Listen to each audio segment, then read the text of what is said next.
bespoke radio for the masses. Headline edition, July 8, 1947. The Army Air Forces has announced that a flying disc has been found and is now in the possession of the Army. If the game is rigged, change the game.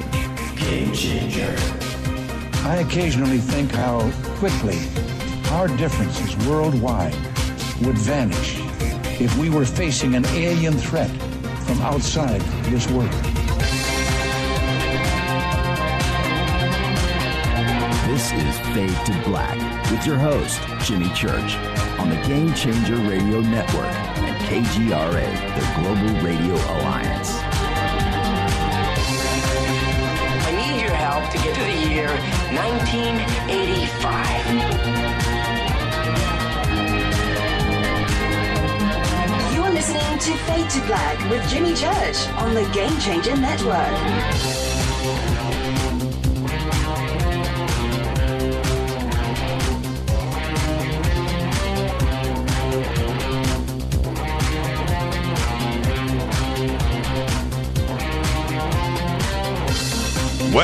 Well, good evening. Fade to Black. Bespoke radio for the masses. Today's Thursday, December 8th. 343 days into the new year. Just 23 days left.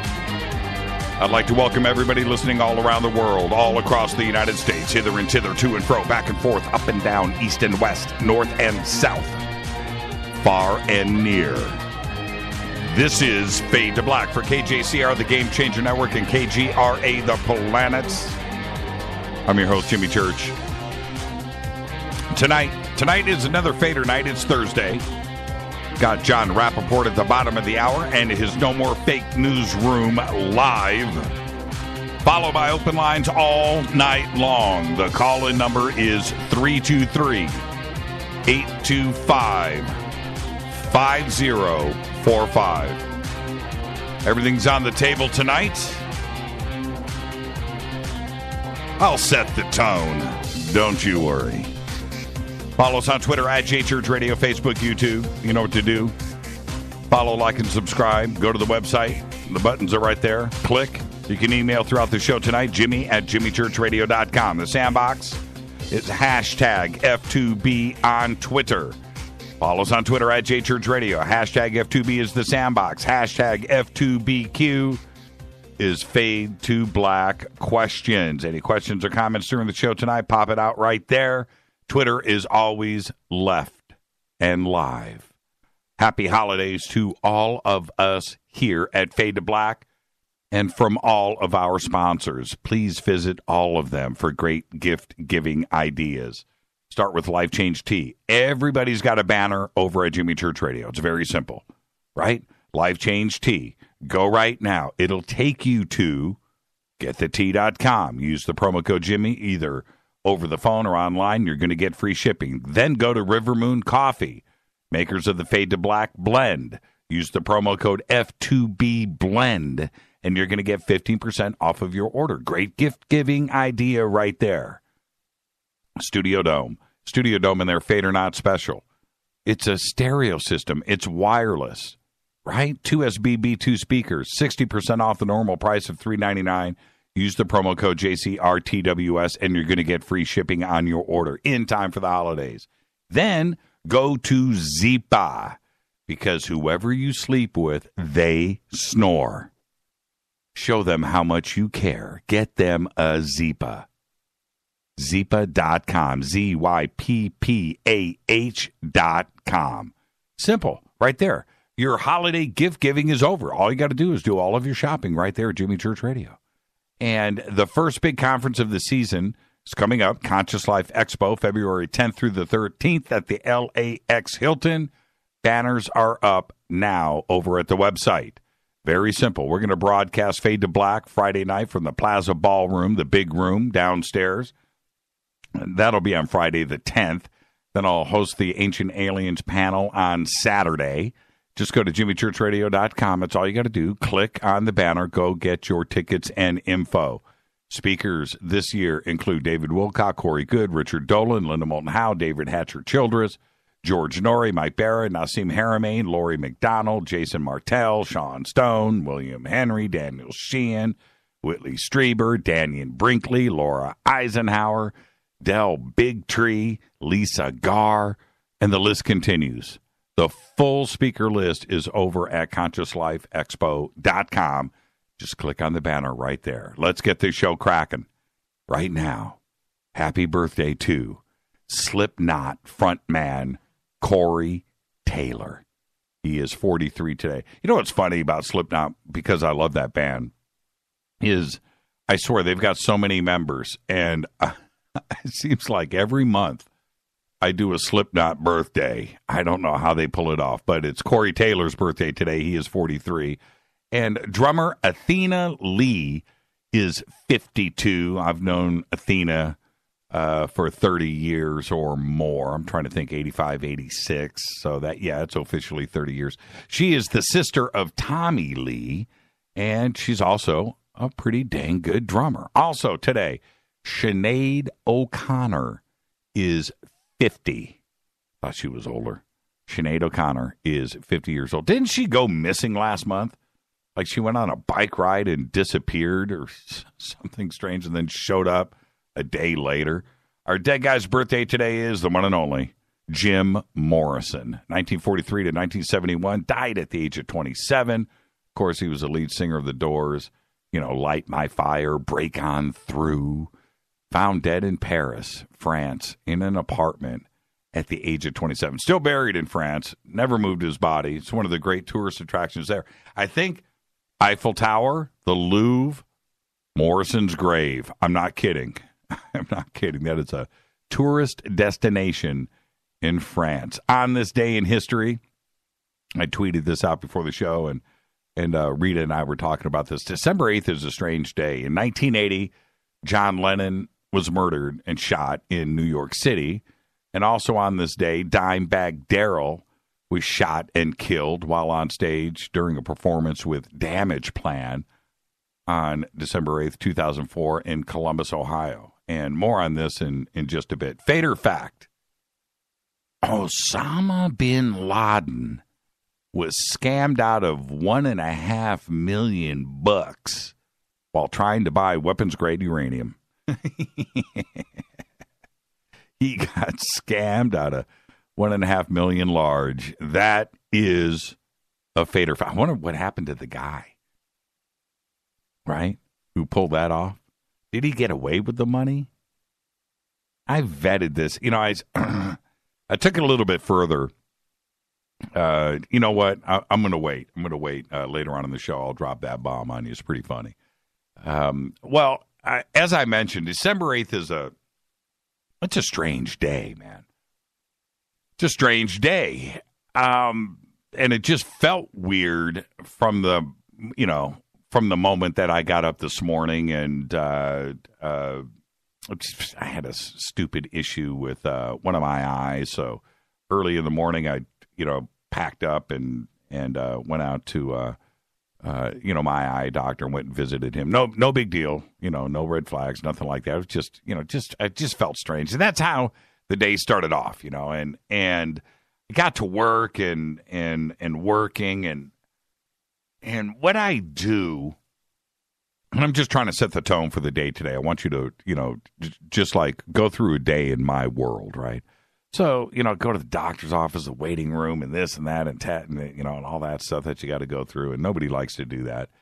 And then right after that, I was just talking to Rita about this. Right after that, there was this homeless guy that was sleeping on the sidewalk that was freezing cold and wanted to feed him, but he was sleeping. And while I was contemplating about how I was going to try to feed this guy, a couple ladies came up and put some food next to him, but he never woke up, right? And that just kind of felt weird to me. And I came out later with my food, and he was still there. It didn't move, and I was like, man, and I get in my car, and I just feeling all kind of weird. And then Rita calls and says, John Glenn's dead. And I was like, wow, and it's just like just a weird mood, right? So anyway, I get to the bunker, and I'm working. And what I do every day as I write and I think and I do my stuff, I go through the birthdays and the deaths of people who have influenced me. And I do this every single day because it's something that I like to do for all of you out there, so you can kind of get a feel, a vibe for what makes me tick, right? Where my mind comes from, that's all. And in doing that, I hope to make a connection with you.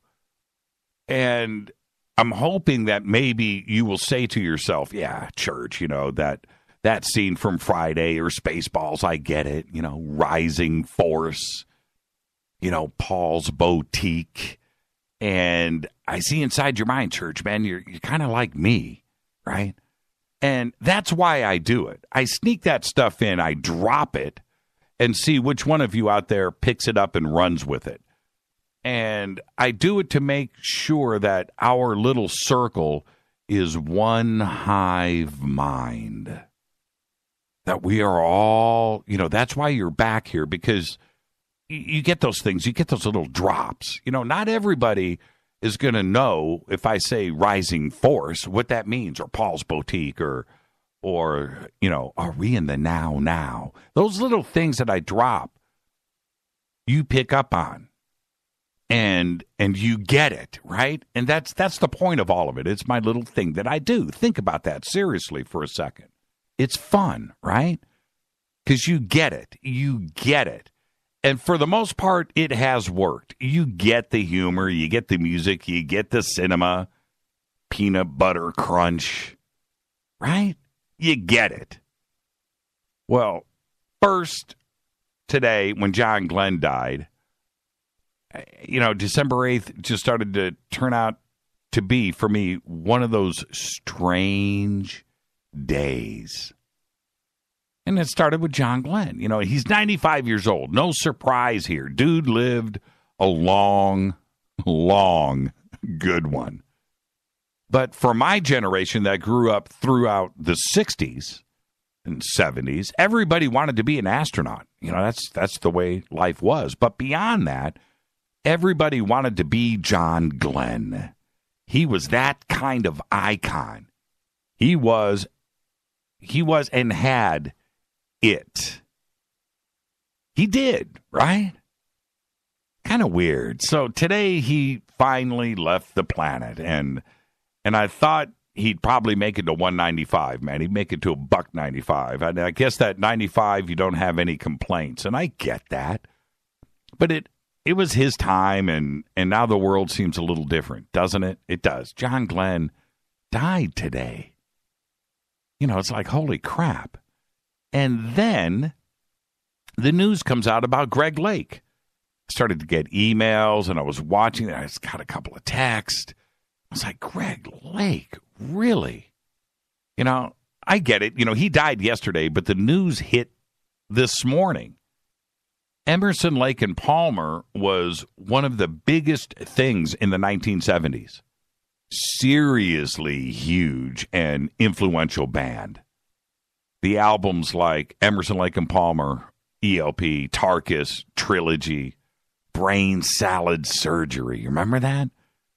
Works 1, Works 2. Emerson, Lake and Palmer, man. Emerson just died. And I'll never forget that line. And this is where I'm going to connect to some of you out there. You're going to get this. You remember that line? Welcome back, my friends, to the show that never ends. Remember that? I'll never forget the first time I heard it. It sounded so big, so cinematic, epic. That was Emerson, Lake and Palmer. They were big. They were huge. They were. They really, really were. Greg Lake, man, So what a day this is panning out to be. And so while I'm doing my thing today, thinking about Glenn and thinking about Lake, and I'm going through my other little facts for the day and my stuff, and it turns out that this is also the day that John Lennon and Dimebag Darrell were both shot and killed. You know, it's like, wow, strange, man. Just weird. And I'll never forget that Lennon day. And I know we always talk about this stuff. Oh, where were you during the earthquake? And you hear the story, right? Where were you with JFK? Where were you in this? Where, you know, but with Lennon, it was a bit different. You know, I mean, obviously he was a Beatle and influential, but I had just gotten home. I was out all day back in Indianapolis. It's December. And I walked into my bedroom and flicked on my little ghetto blaster I had on this shelf. And I did the same thing every day. Walked in, turned on the light, boom, flick on the ghetto blaster, and did it every day, right? And so This Is Christmas is playing by Lennon. Well, you know, it's December. It's cold outside. Christmas music, you know, whatever. It's all good. And I'm standing there, and the DJ comes on Q95 in Indianapolis and announces that John Lennon was dead. And I was like, what? And I was in this Christmas mood, right? It's cold. It's December. And that song, you know, and then that announcement, I was stunned. And at that moment, I was stunned like the rest of you were when you got the news. But one thing is for sure, that song, So This Is Christmas, well, it has a whole nother meaning for me now, right? But what is really strange about that month leading up to Lennon getting shot, and I want you to remember this, people, was his album, Double Fantasy, was just released, and it was a huge hit. That song, just like Starting Over, was getting such heavy airplay. And when I hear that song today, just like Starting Over, it takes me back to December in Indianapolis, cold. It's like some weird movie, some kind of fall movie, that smell, that winter thing where you're getting in your car and you're cold and you're putting on your gloves and you've got steamy breath and all of that stuff is going on, right? And you turn on the radio and just like Starting Over was playing. And that's what I'm reminded of. Things were good in John's world. It was Christmas. He had a hit album. Things were good. And he gets shot. That's my point. It was just December 8th, man. Weird, right? And then the Dimebag story, you know, it has a little bit more to it. At least for me it does, because it's a little more personal. And I guess what I mean by that is when you are a guitar player, you are always trying to figure things out, right? You're never going to master your instrument, man. It's a lifelong thing. You're gonna go to your grave trying to learn one more lick, right? Because then you'll be a master. But that's what playing guitar is. You're always trying to figure things out. And you're listening to other players, and you're constantly saying to yourself, okay, how did he do that? And all the guitar players out there listening to me going, yep, Church is spot on the money right here. I've said, okay, how did he do that every day for 20 years? It's just the way it is. Well, Darrell was one of those cats that did that thing on every lick, every chord, every solo, on every song, on every album. He was that guy. And he knew it. Oh, he definitely knew it. He was the real deal. And while he was doing that, playing those licks and those chords and those tones and those screeches and those things, right? He's probably thinking in the studio to himself, ain't anybody going to figure this one out. No way, man. and laugh to himself, right? Right? And if he didn't, he should have for sure, because that's exactly what was going on in the guitar world. Trust me. People were tripping, man. Guitar players were tripping on Dimebag Darrell. He was one of those guys that you didn't tell your friends about. He was your little secret. Guitar players out there, you know exactly what I'm talking about. You know, let them have Yngwie, let them have Vi, let them have Satriani. I've got Darrell teaching me the secret stuff. All the pros, man, all the bedroom players, the garage junkies, all of them were saying the same things. If I could just play like Darrell. And it didn't matter.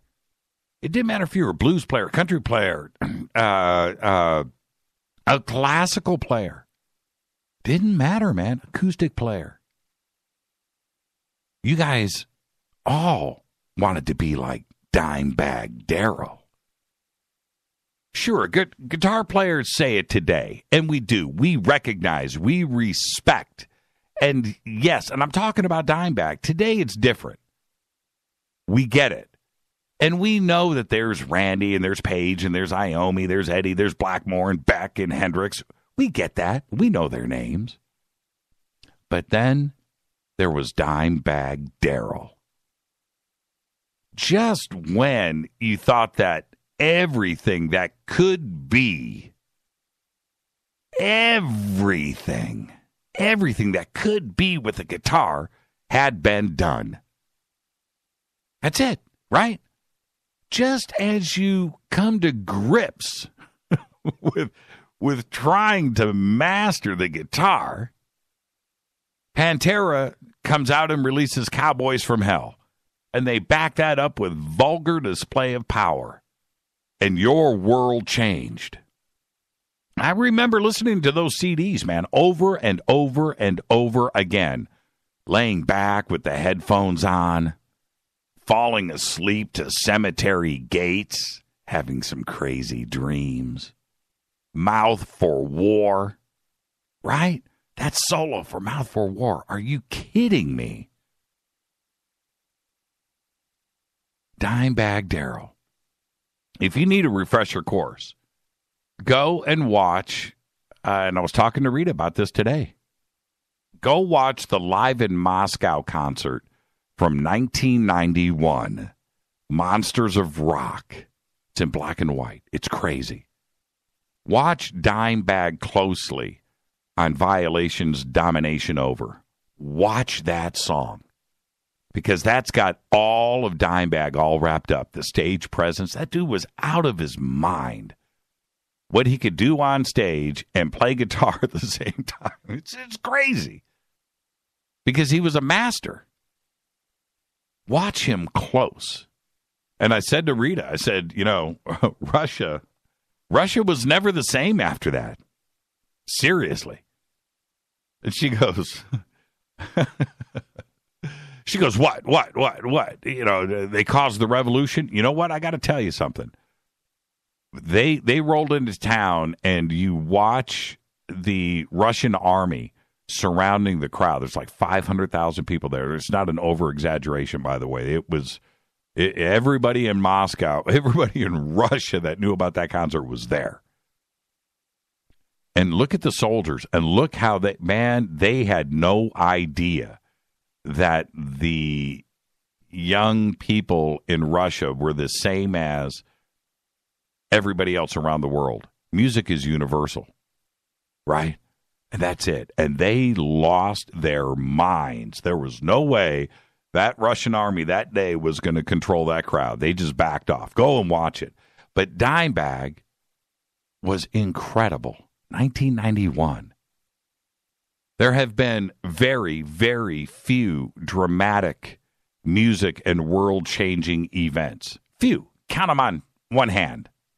1.5. You got your Elvis, the Beatles, Led Zeppelin, Sabbath, Van Halen, Ozzy, Randy, right? And with each one, you can say that there was music before them and then after them. They changed things. Things were just different. They were different. After Elvis, there's music before Elvis, music after, music before the Beatles, music after, music before Zepp, music Sabbath, Van Halen. Van Halen changed everything, right? Randy Rhoads, and it's rare. And the same thing can be said about Dimebag Darrell. Dimebag changed things. He did. He showed us that something else needed to be said with the guitar. And he did. And that's what I mean about the day he was killed. It felt different. December 8th. It wasn't fair. It never is. But he was special, and he had so much more to say, just like Lennon. And I mean, look, it's one thing if you go out because of illness or old age, you know, stuff happens. It's the cycle of life. We get that. And as you get older, you start to understand this more and more. But to have a fan just shoot you for no reason, as strange as it is, you know, that's what is so bizarre to me. Two game changers like Lennon and Dimebag were taken out by gunfire and murdered by fans in 1980 and in 2004. It happened on December 8th. December 8th is a crazy day.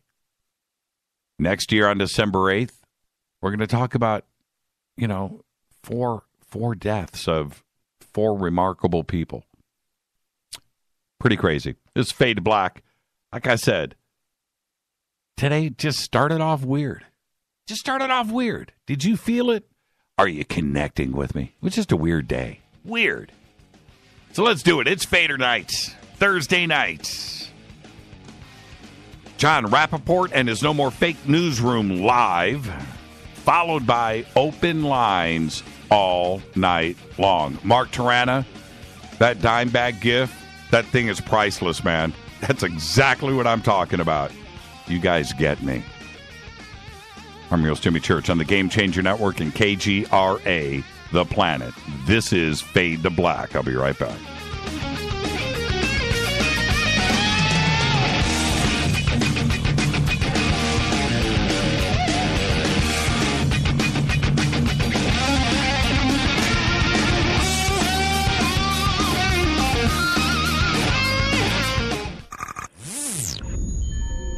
You're listening to Jimmy Church, Fade to Black. Fade to Black will now pause for alien identification. The station that talks the net. KGRA Radio.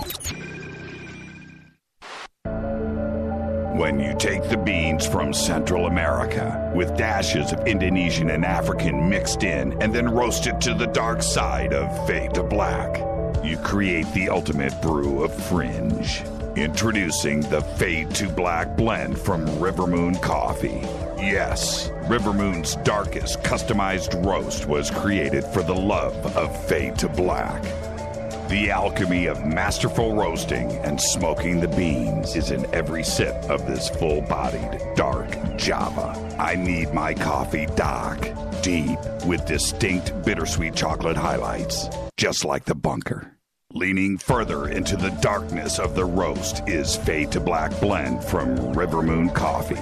Just click on the banner at jimmychurchradio.com and use the promo code F2BBLEND for 15% off of your order today. Go Beckley Teppy.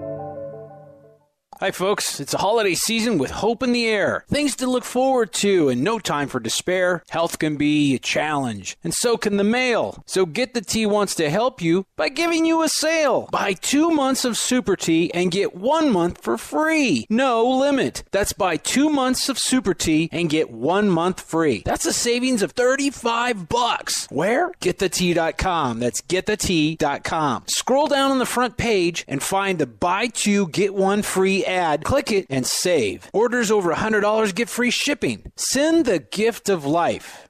Change tea at getthetea.com. We have many, many non-GMO organic supplements just waiting for you. This holiday season, enjoy health and Thanksgiving with getthetea.com. Want to call us? 928-308-0408. That's 928-308-0408. Getthetea.com is a proud sponsor of doing what's right. That's getthetea.com. 9 out of 10 geneticists agree.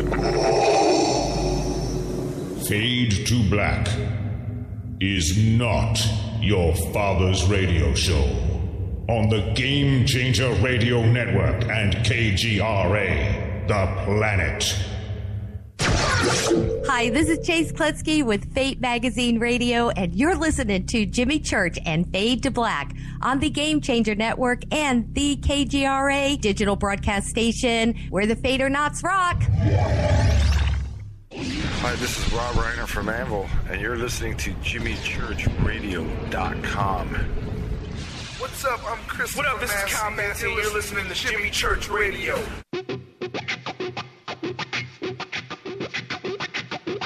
And now, coming to you from the No More Fake Newsroom in deep space, which is the space that we suspect to be true, that the world as it is fed to us every day by the Ministry of Truth is a lie, a false reality, a movie projected on the screen of our subconscious.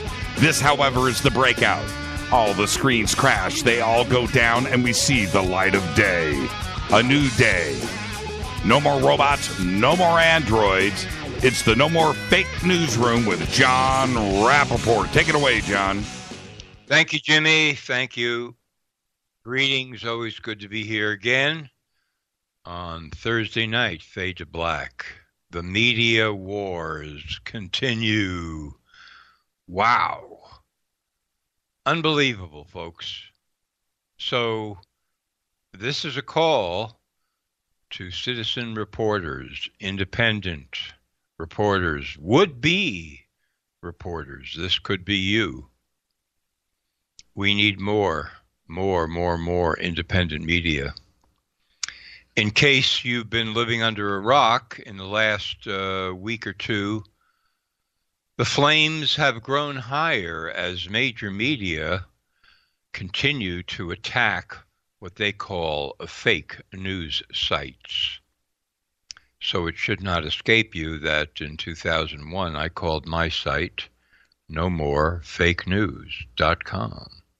when I first came on the web, because I had already been working since 1982 as a reporter, and I knew that many major media stories were complete fakes.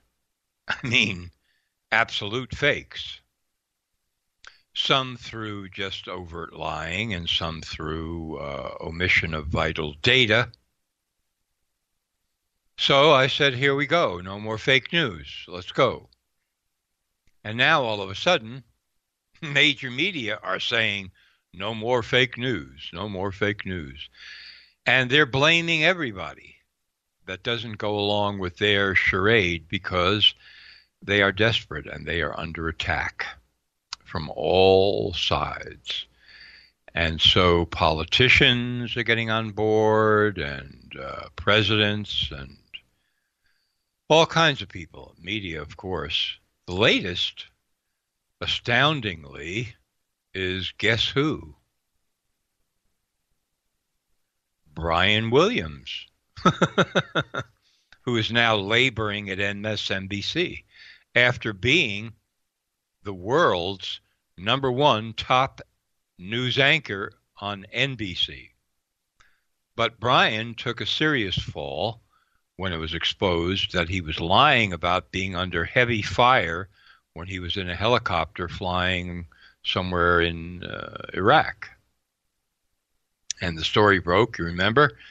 And he said, well, a mistake, maybe, I'm not sure, whatever. But the story didn't go away. The story kept building and building and building and building. And finally, NBC had to suspend him, and they did.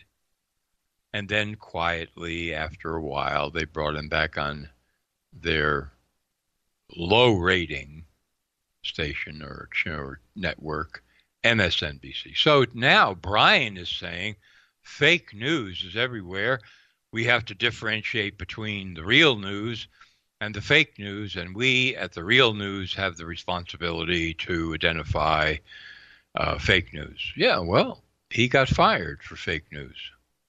But there is no shame in the news business. I learned that a long time ago.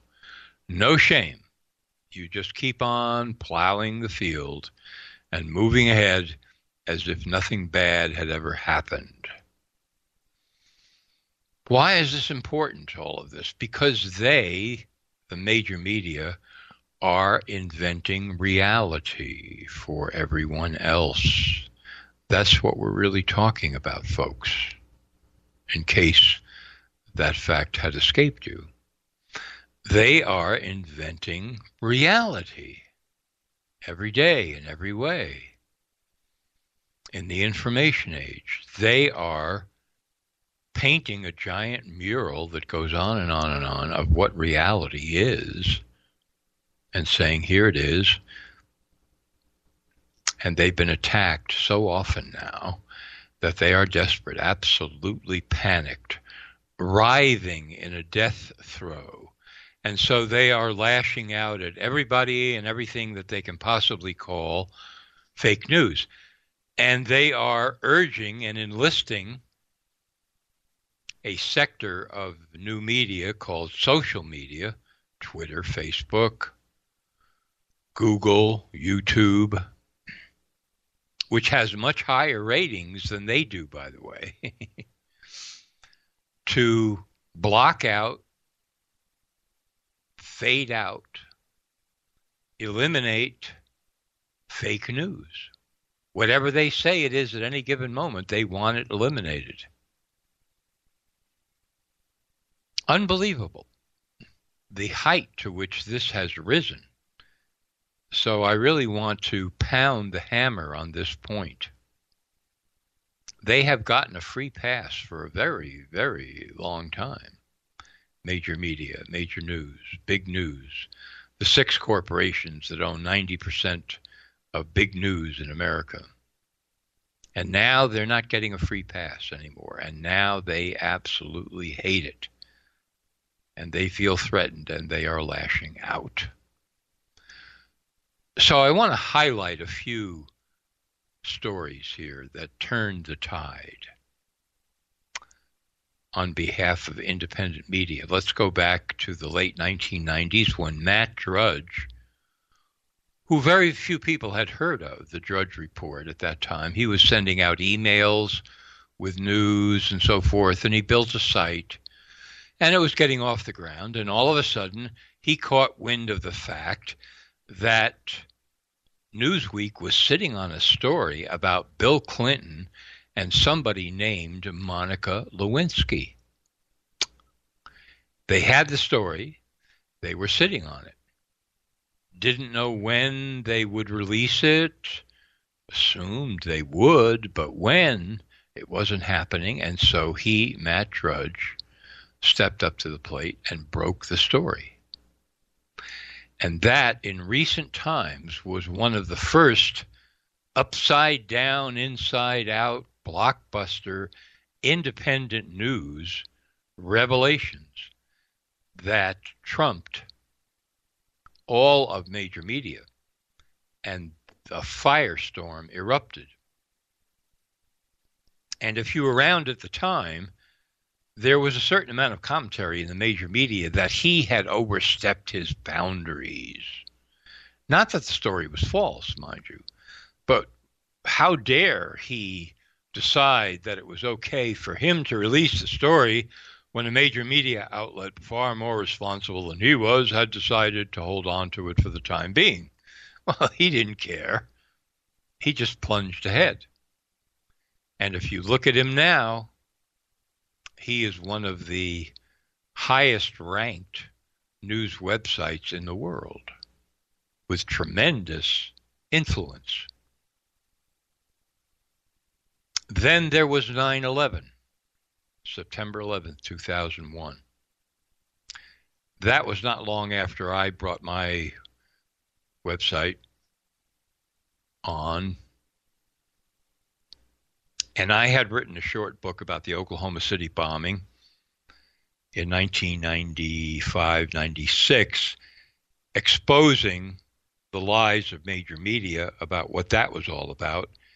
And I had talked with explosive experts and analyzed the bombing itself, the explosion, and discovered that the major media scenario on how that happened with the Ryder truck at the curb and barrels of ammonium nitrate and fuel oil in the truck and so on just didn't make any sense.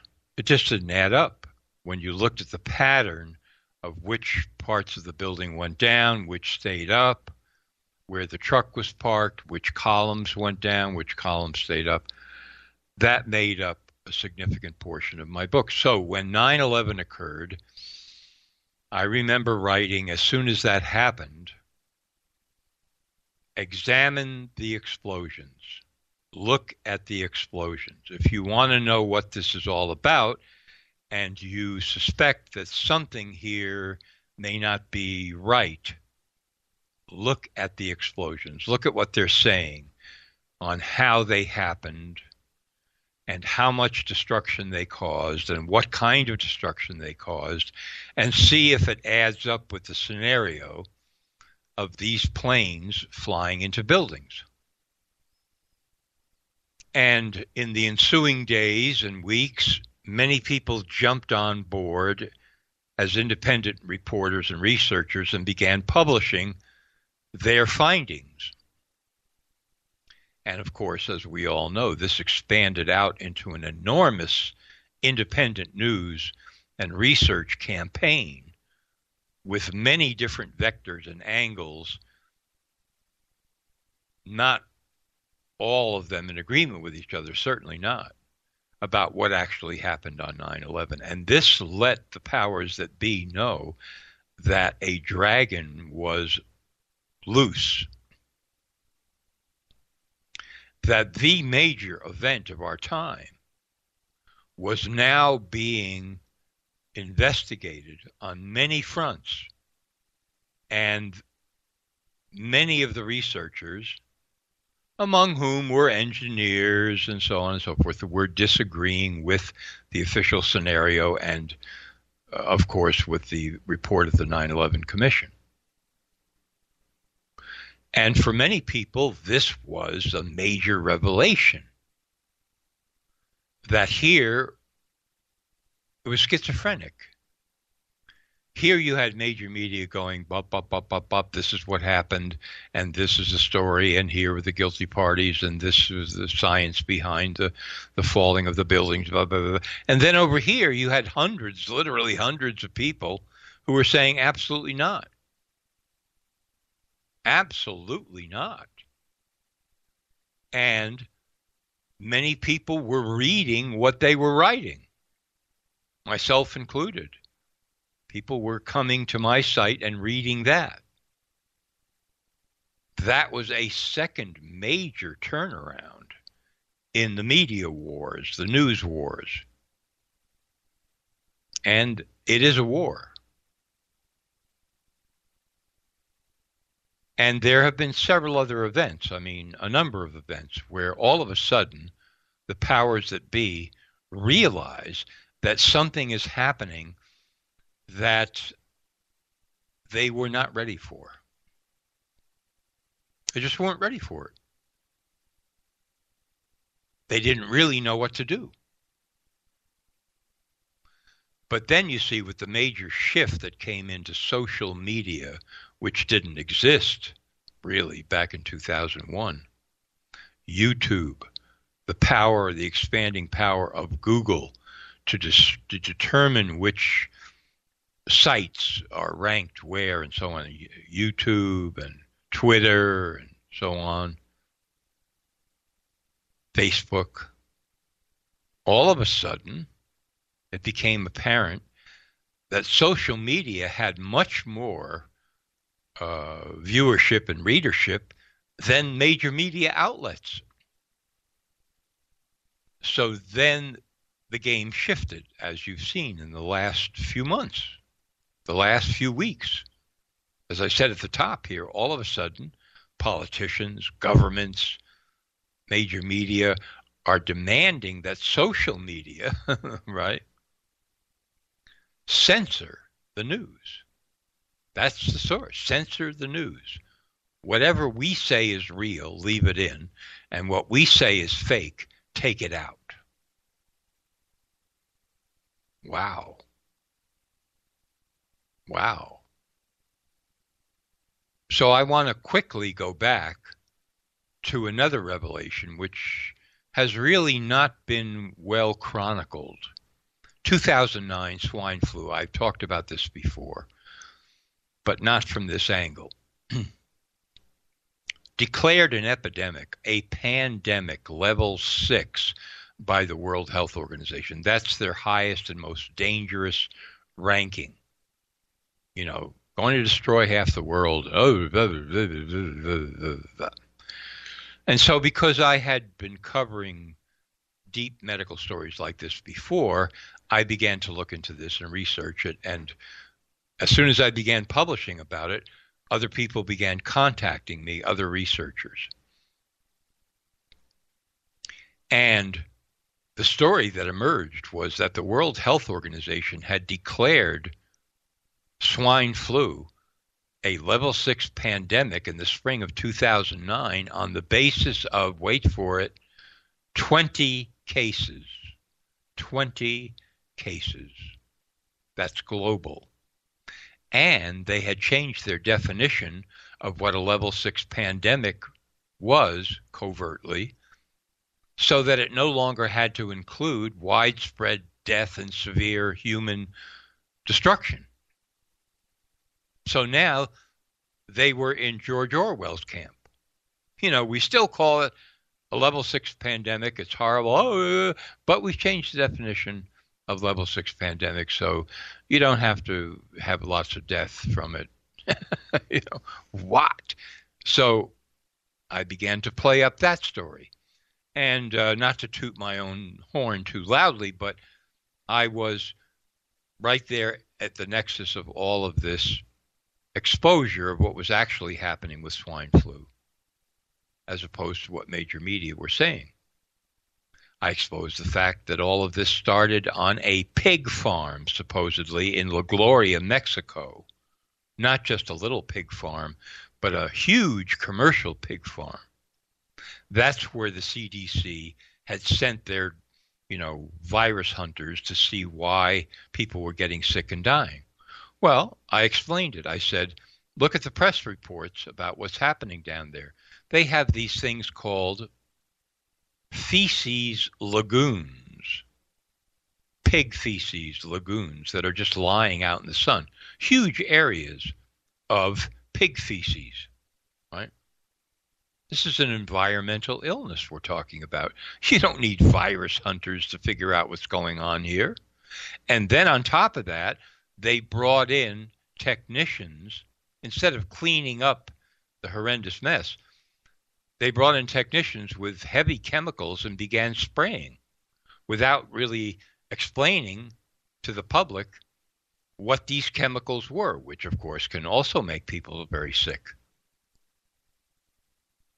People just get sick if they live and work in environments like that. It's not an exotic virus. So this was a fake epidemic from the beginning. And then in 2009, the fall, Cheryl Atkinson, which I've explained on the show before, working for CBS at the time, published an article on the CBS News website explaining that basically the CDC had stopped counting cases in America secretly because the overwhelming majority of blood tests from people who were being diagnosed as having swine flu or likely cases, those blood tests were coming back from labs with no sign of swine flu or any other kind of flu. The whole thing was a hoax. The whole thing was a hoax. And then the CDC doubled down, tripled down, quadrupled down, and said that there were probably 22 million cases of swine flu in America. Right. So I exposed all of this. And other people were exposing these and other aspects at the same time. And so the demand by the government that everybody go out and get the vaccine against swine flu was a dud campaign. People stayed away in droves because they realized, getting their information from independent media, that the whole thing was a complete hoax. So you had a medical cartel operation of enormous proportions, and the medical cartel never loses a game. And they lost that game. They lost it. They'll never admit it, but they lost it, and they went back to the drawing board. What do we do now the next time we want to prop up one of these phony epidemics? That was not only an exposure by independent media of the truth, but it turned back a gigantic global medical campaign. And who knows how many people that vaccine would have injured. It injured a bunch of people. But who knows how many would have been injured or even wiped out had none of this information come out. So that was an incredible victory. What I'm pointing to here is that all along in the last, let's call it 15 years, 16, 17, 18 years, the power of independent media has been growing and has presented increasingly a larger, more serious problem for the builders, the inventors of reality. I don't care what your story is, your favorite story. That one has been omitted too. The one that you know that the major media have got wrong. Of course, they're not going to talk about that one either, you know? And with all the listeners out there, we could be talking about hundreds of different key stories not being covered or being lied about by major media as they invent reality for us. That's their job. That's what they do. We're talking here about the most widespread kind of mind control on the planet. The inventors of information reality, which affects beliefs, ideas, thoughts, perceptions, emotions, attitudes of people, how they respond to what they think reality is. That's why they invent it, to get the response that they want. You see? And all of this is crumbling. I can't emphasize that too strongly. I know I talked about it last week, but, you know, it deserves another shot out of the box from a somewhat different angles here. This, you want a fantastic story? This is an incredible story, folks, right before our eyes. Understand it, comprehend what's going on, wake up to it. The builders of reality are seeing their own reality crumble. That is what is happening. And they are reacting as one would predict when they get really desperate. They are lashing out everywhere. Everywhere. And so if we keep on, what is going to happen is that we are going to see a decentralization of reality. And you have to start thinking about, if you haven't already, what that means, what that implies, what that entails. What does that mean? When the central ministry of truth that invents reality goes down, what happens then? Well, I'm almost at the end here, but I'll give you a clue. What happens is multidimensional realities take over. Many different realities now take over, and people have to learn to deal with that. How do you operate in an ocean of multiple realities? Because once the ministry of truth is finished and no longer believed, the centrality, the centralization of reality itself goes bye-bye, bye-bye. It was crazy while it lasted, but it's going away. It is going away. And other things are taking over. And that's what we're going to be dealing with more and more as time goes on here. Not all good, but from the point of view of this reporter, who's been working for over 30 years, much, much, much better than the ministry of truth.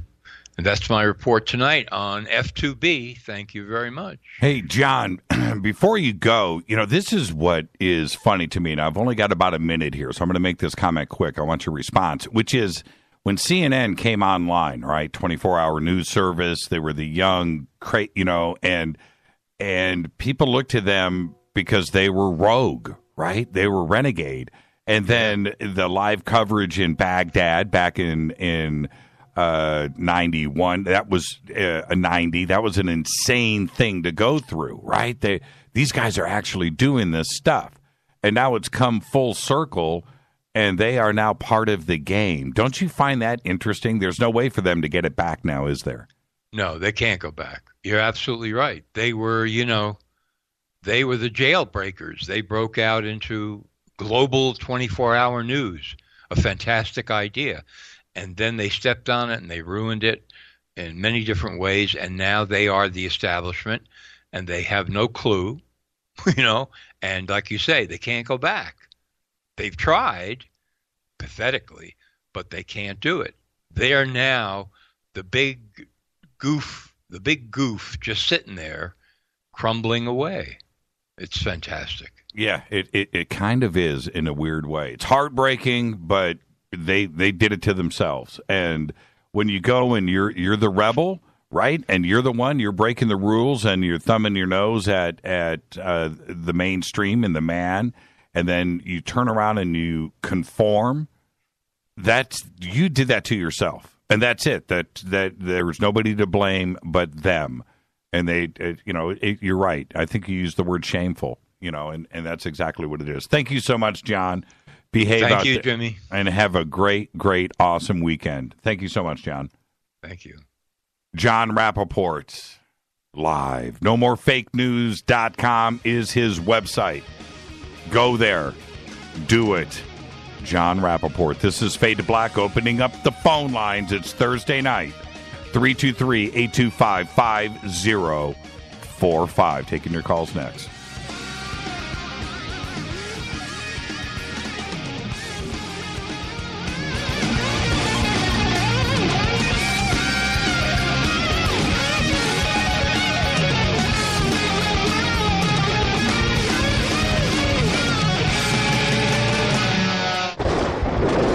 This is Fade to Black with Jimmy Church on the Game Changer Radio Network and KGRA, the Global Radio Alliance. The station that talks the net. KGRA Radio.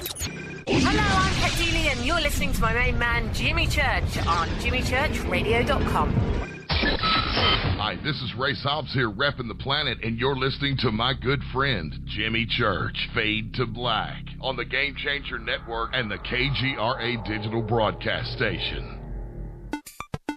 How you doing? It's Jimmy here from Zipa. Today I wanted to tell you about my efforts to achieve global elimination of snoring. It all starts with respect. Respect for yourself and respect for others. Listen, you think you're being a nice guy or a nice girl by letting the guy or girl next to you sleep and snore every night. It's the ultimate disrespect to have that happen. You wake that person up and you tell them, go to Zipa.com now. ZYPPAH.com. We're not going to tolerate this, all right? Snoring is not okay. Someone next to you is snoring, you tell them to buy a Zipa. ZYPPAH.com. I know that you're listening to these snoring things and you're thinking, well, it don't apply to me. I don't have these problems. A lot of people are in denial, but it's true. Listen, if you're snoring, you got to stop it. What you got to do is get this fixed. Get a Zyppah and change your life. ZYPPAH.com. This is Toby Kebbell.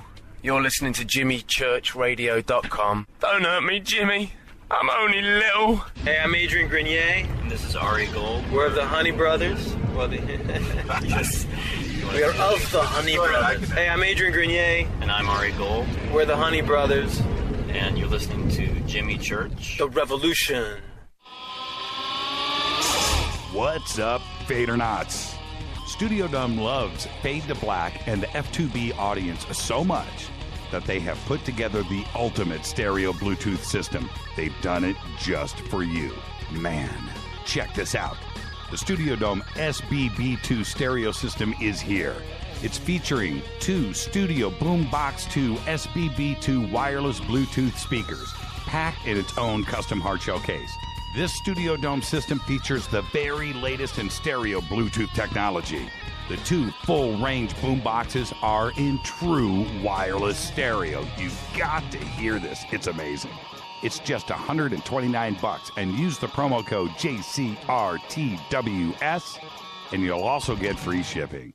It's simple. Just go to JimmyChurchRadio.com, click on the Studio Dome banner. Go Beckley Tepe. This is Micah Hanks of the Gralien Report, and you're listening to Jimmy Church on Fade to Black, across the globe on the Game Changer Radio Network and the one and only KGRA Radio, The Planet.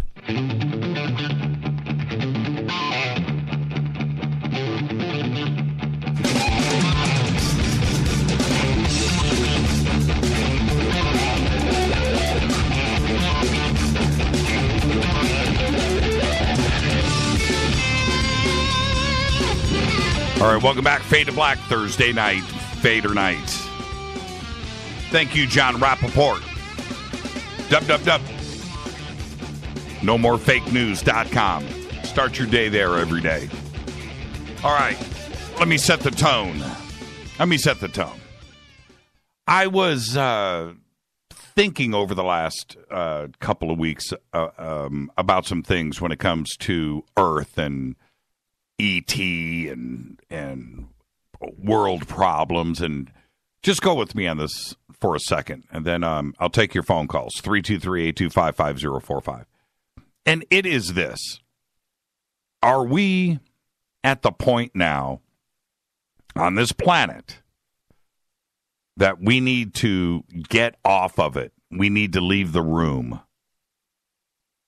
We need to go. Now, with all of the issues, I mean, is it just that if you are in the same room, jail cell, a house, if you are locked in to some room with 20 people, for days on end, bad things are going to happen. It's not going to end in a love fest.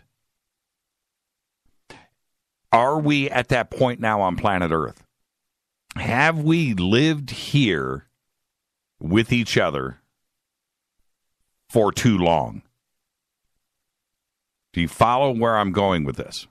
Do we need something to do? Do we need to go out and see new things? Do we need to get off this planet? Do we just need to start building some huge star cruisers? 100,000 people each. Load those suckers up and shoot them out into space. I mean, Mars is right there. I get that. The moon is right there. I get that. That would be a start. But get this project going. Get off this planet. Are we at that point? We have gone through so much so quickly in the last 50 years. So much technical marvels. So many things have happened so fast, so rapid fire. What do we do next? If we go back and look at the period from 1900 to 1945, 45 simple years. 45. Because if you go back 45 years from now to 1970, look where we have come to 2016. Incredible. Go back to 1900. Imagine what New York City looked like in 1900. You had horses. You had maybe a car, some steam-powered vehicle on the island, maybe. Right? You went from that in 1900 to 1945. In that 45-year period, you got television, radio, cars, fast cars, tanks, ships, bombers, planes, rockets, the atom bomb. In 45 years, you went from horses to rockets in 45 years. Now, and what we have done in the last 45 years, I mean, the technology and what has happened, rapid fire. Yeah, we don't have floating cities. Get that. We don't have flying cars. I get that. But we certainly have the Dick Tracy communication devices. We got that, don't we? FaceTime. Never thought you'd see that. Are we at the point now where the room is getting a little tense? Earth is getting a little tense. Now, I get that Earth itself is a spaceship hurling through space, but it's just going around the sun. Another lap, another year, another lap, another year. And it's a spaceship. But do we now need to get off this planet? Do we need a Holiday Inn on the moon? Yes, we do. We need to start making plans, because here on this planet, it's starting to get a little frustrating because there's nothing new next. What do? We got to get out of this room. If we continue staying here in this room, it's not going to end well. We've proven that time and time again, haven't we? We need a goal. We need that thing, right? Things to take our focus off of the angst that is built up here over thousands of years. Do we need to get the bleep out of here? Would it change things? I mean, for you, if you knew, big press release tomorrow, that's it, man, space elevators, we're cranking up materials to space, we're going to grab some stuff from the moon, we're going to bring it back, we're going to build a fleet of star cruisers, we're going to crank out whoever wants to go, millions, let's just go.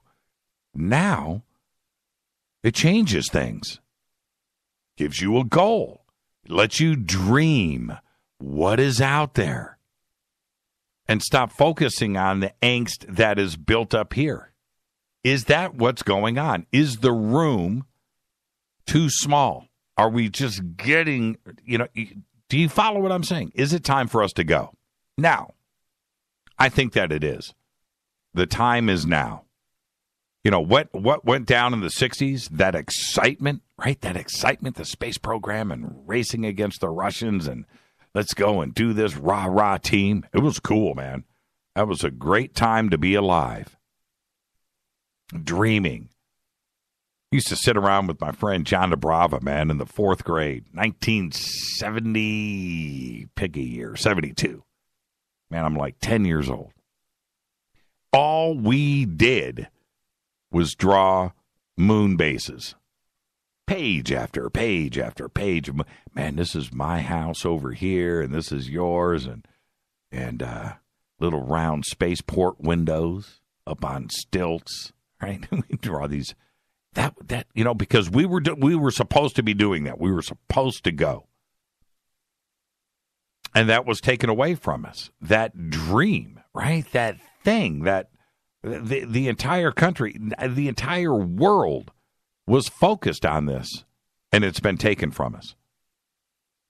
Is that part of the angst that is going on here? We don't have anything to go to.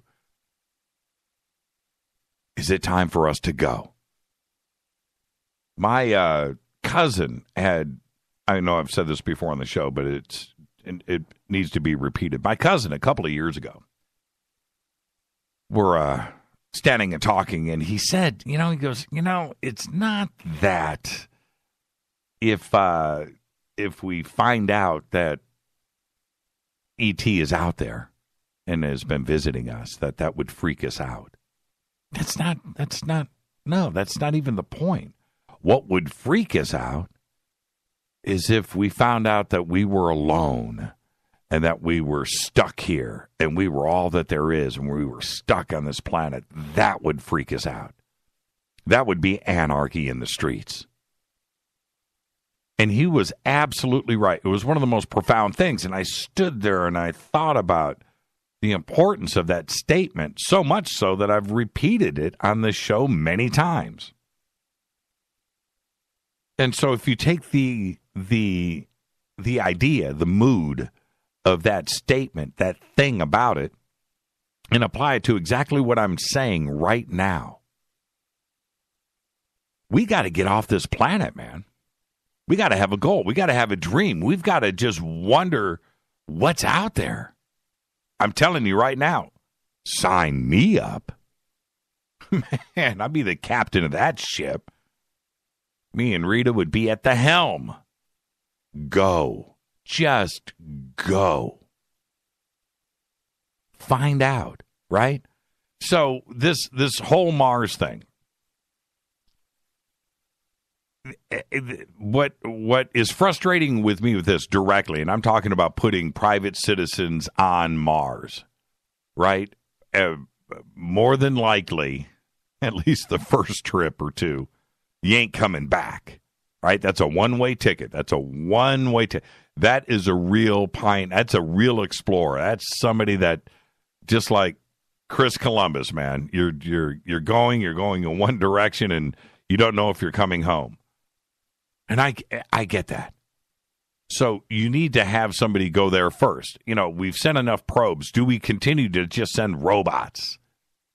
Right? And I'm just talking about what we know. I'm not talking about the secret space program. I'm not talking about life on Mars. I'm not talking about any of that. I'm just talking about private citizens being put on, a ship. Because what we don't do, and we've never done it with Apollo or Gemini or Mercury, the space shuttle program, the guys that design those rockets or the really smart people, we never put them on those rockets, right? It's always somebody else. That's who we send up there because we don't know if they're coming back, and we got to keep our best and brightest on the ground to fix the problems. But so I don't know if we're going to send the best and the brightest to Mars in a couple of years, and that's right around the corner here. Right? Everybody's signing up.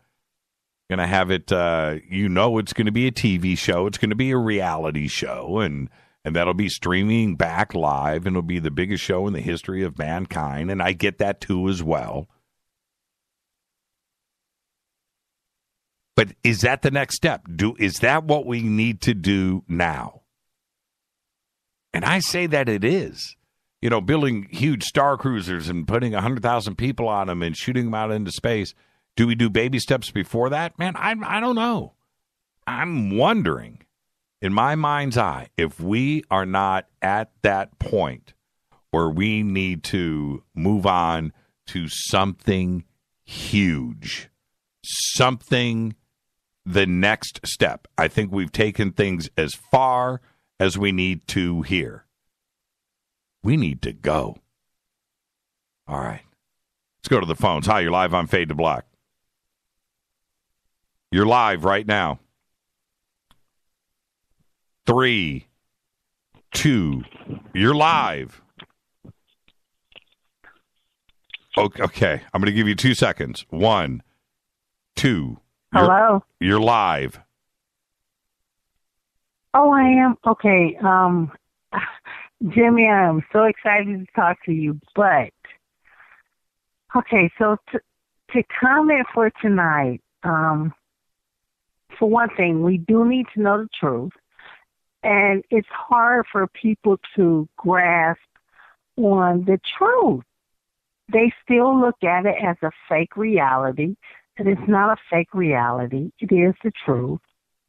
How so? How so? Why would you say it like that? Because that's interesting.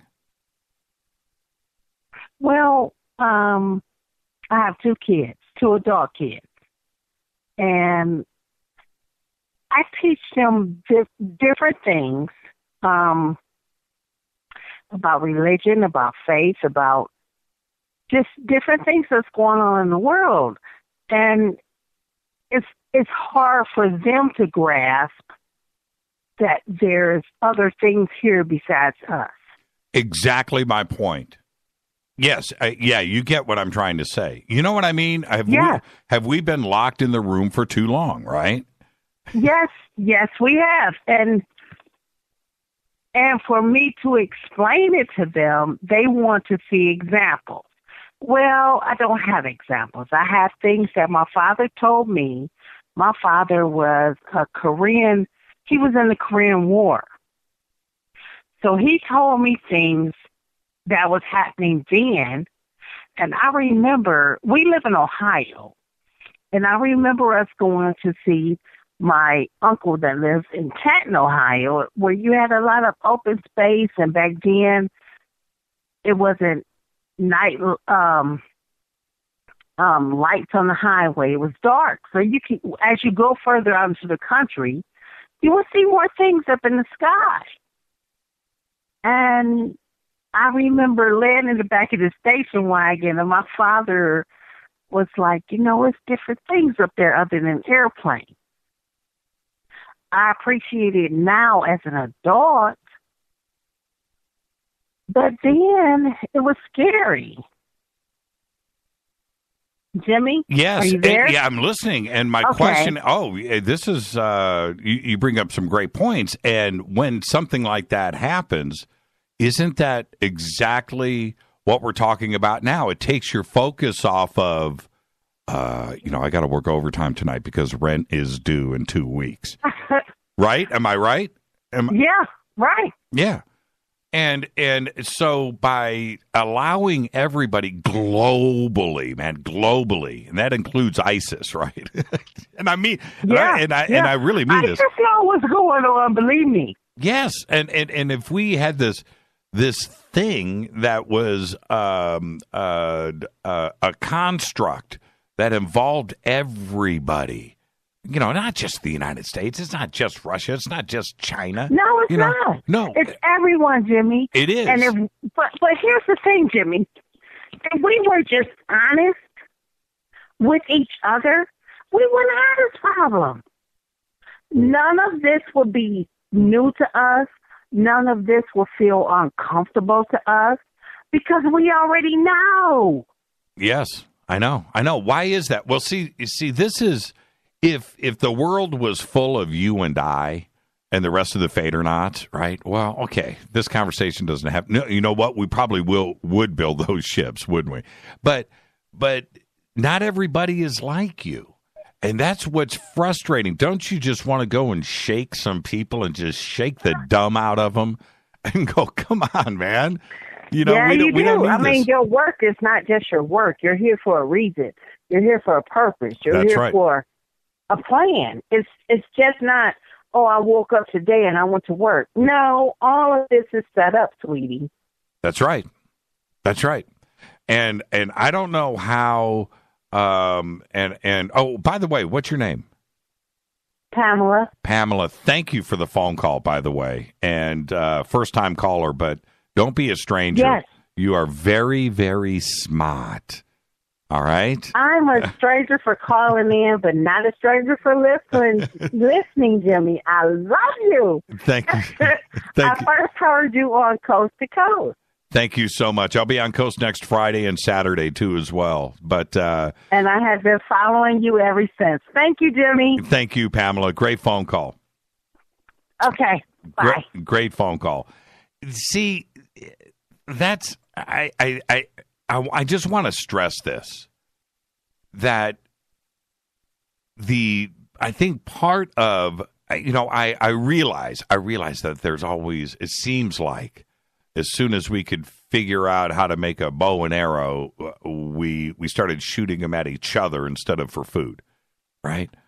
And there seems like there's always been a war and a reason for it, or a reason why to not like somebody because of their religion or their skin color, and they're different, and they're taller, they're shorter, they're nice, they're not nice, like, they're nice. There's always a reason to go and start these conflicts. But is it partly because we've just been here for too long? You've stared at somebody across the border for so long that's just it. That's it. I'm done. Let's get everybody together and bum rush these guys and take what they've got. I don't know. But if we had a common goal, a common thread that would bind all of our minds together and focus on something that is not here, that is out there, and we get this goal together, would it change things? I honestly think that it would, because we have to start looking at this as one planet, not 7 billion different individuals that can't stand each other, and let's just stay here and fight this sucker out until there's nobody left.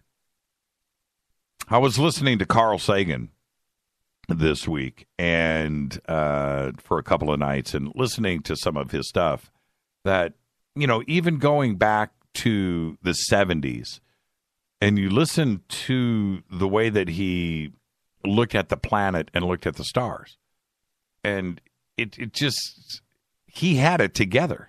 He made some really, really, really, really good points.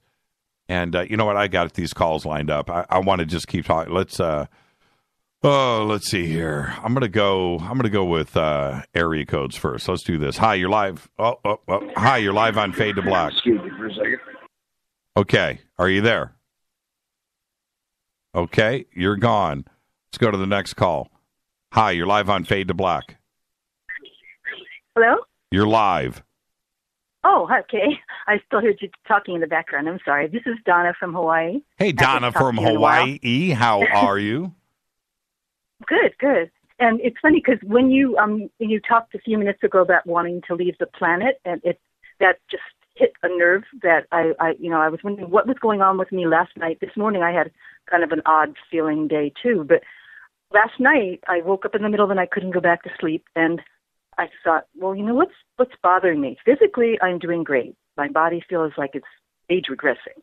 And emotionally, I'm happy. And I was like, but there's something, I couldn't put my finger on it. There's something else. What is it? Right. And I touched into the fact that it's the spirit body. And the spirit body wanted freedom. And I'm like, freedom, okay, where's it going to go? And I just felt there's a connection to our planet right now.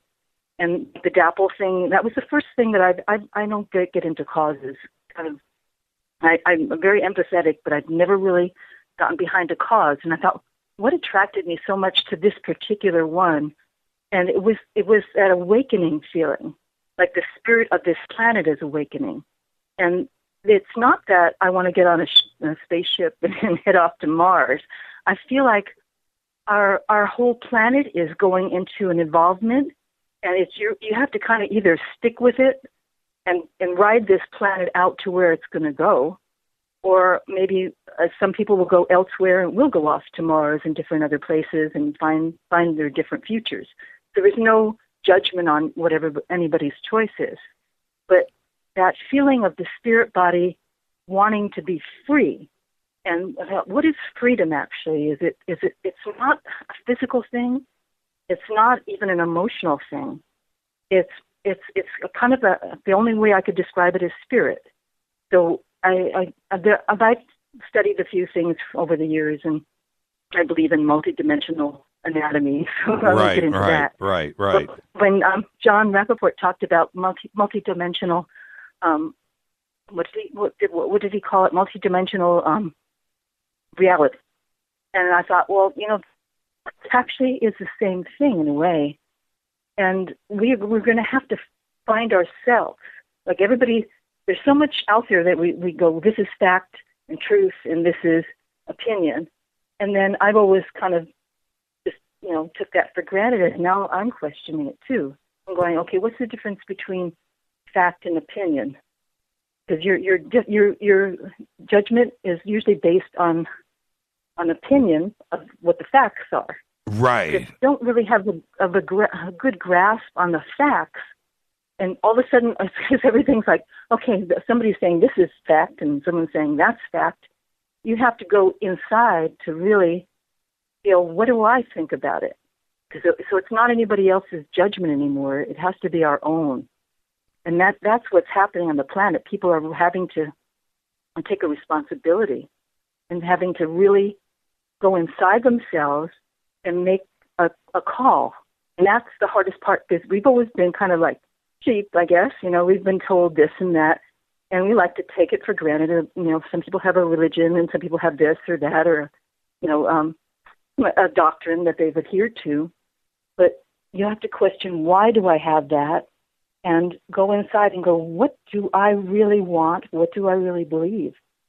And well, but that's go ahead. I'm sorry. No, that's okay, Donna. You're rattling on. But that's exactly the point. And see, you get it, and there are so many out there like yourself that get it. But it's what I am talking about, and you're absolutely right. Trust me. But what I'm talking about is the vast majority of the planet that has lost focus on self and has lost focus, you know, and they're angry at each other, and they don't have to be. You know, we're all the same. We're all just human beings, man. We're all just earthlings.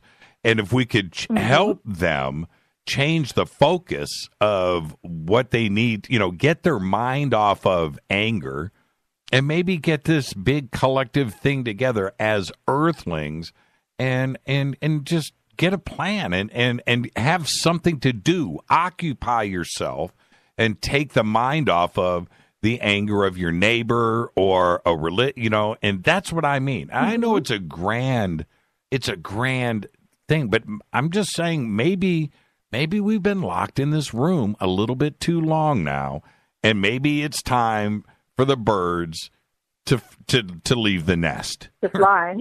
I agree. I totally agree. Donna, I got it. Seems like we've always had to have an enemy, and why do you go? What? It starts right from core one. When you're born, you're taught this is evil, this is good. Yeah, that's exactly right. That's exactly right. And why do I need that enemy? It's almost to reinforce whatever your belief is. And if you realize that there is no enemy, that you're creating all this. Donna, we can create whatever we want. I got to head to a break. Thank you for the phone call. I'll let you go. Thank you so much. Jimmy. Okay. Have a great night. Bye-bye. All right. Fade to Black, 323-825-5045. If you're on hold, stay right there. It's Thursday night, Fadernight. Your calls all night long. Do we got to leave this joint? Do we got to pack up? I'll be right back. More of your phone calls next.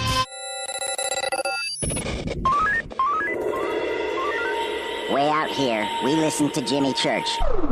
You're listening to Fade to Black. Always on the edge of the hottest alternative talk. Jimmy Church with Fade to Black. KGRARadio.com. ¿Qué tal, mis amigos? Yo soy Mario Carson, el tiburón, y los invito para que escuchen a mi buen amigo Jimmy Church Radio. ¡Claro que sí! You get a Zeepa. You get a Zeepa. You hear me? What's the name when you snort? It's Zeepa. Zeepa. It's the thing we're craving for. It's Zeepa. Zeepa. You can't sleep all night. Zeepa. Zeepa. And wake up feeling right. It's Zeepa.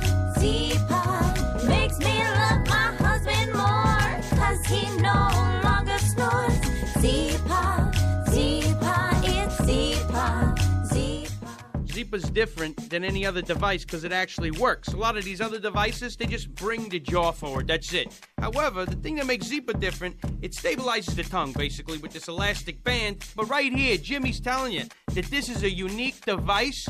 Go to Zeepa now, buy it, and stop the snoring. Get a Zeepa, ZYPPAH.com. Zeepa.com. That's ZYPPAH.com. Oh, fall. My favorite time of year. Cooler temperatures and, well, let's be honest, layers. Lots and lots of layers. Look, I get it. We all have that favorite hoodie. Matter of fact, I've got a few favorite hoodies. You should wear yours. Enjoy it. I do. But I stay focused on my health year-round. And for me, I take Nature's Youth RSF from nature'syouth.com. Nature's Youth RSF from nature'syouth.com. I eat right, control my portion sizes, still maintain a commitment to regular fitness, and I get plenty of rest, and I take Nature's Youth RSF. It's okay to cover up your beach body for a few months, but don't just forget about it. Nature's Youth understands exactly what it means to provide top-quality health products, and Nature's Youth customers not only improve their health, they know they're also providing their body with the right nourishment to maintain peak performance levels and fight the aging process. So layer up and get started today with Nature's Youth RSF. nature'syouth.com. Simple to use, even simpler to order. Go to nature'syouth.com. That's nature'syouth.com. You are listening to Fade to Black with Jimmy Church on the Game Changer Network. Oi, oi, I'm Reese Evans. You're listening to Jimmy Church. This is Revolution. The revolution will not be televised. The revolution is on radio. Ciao.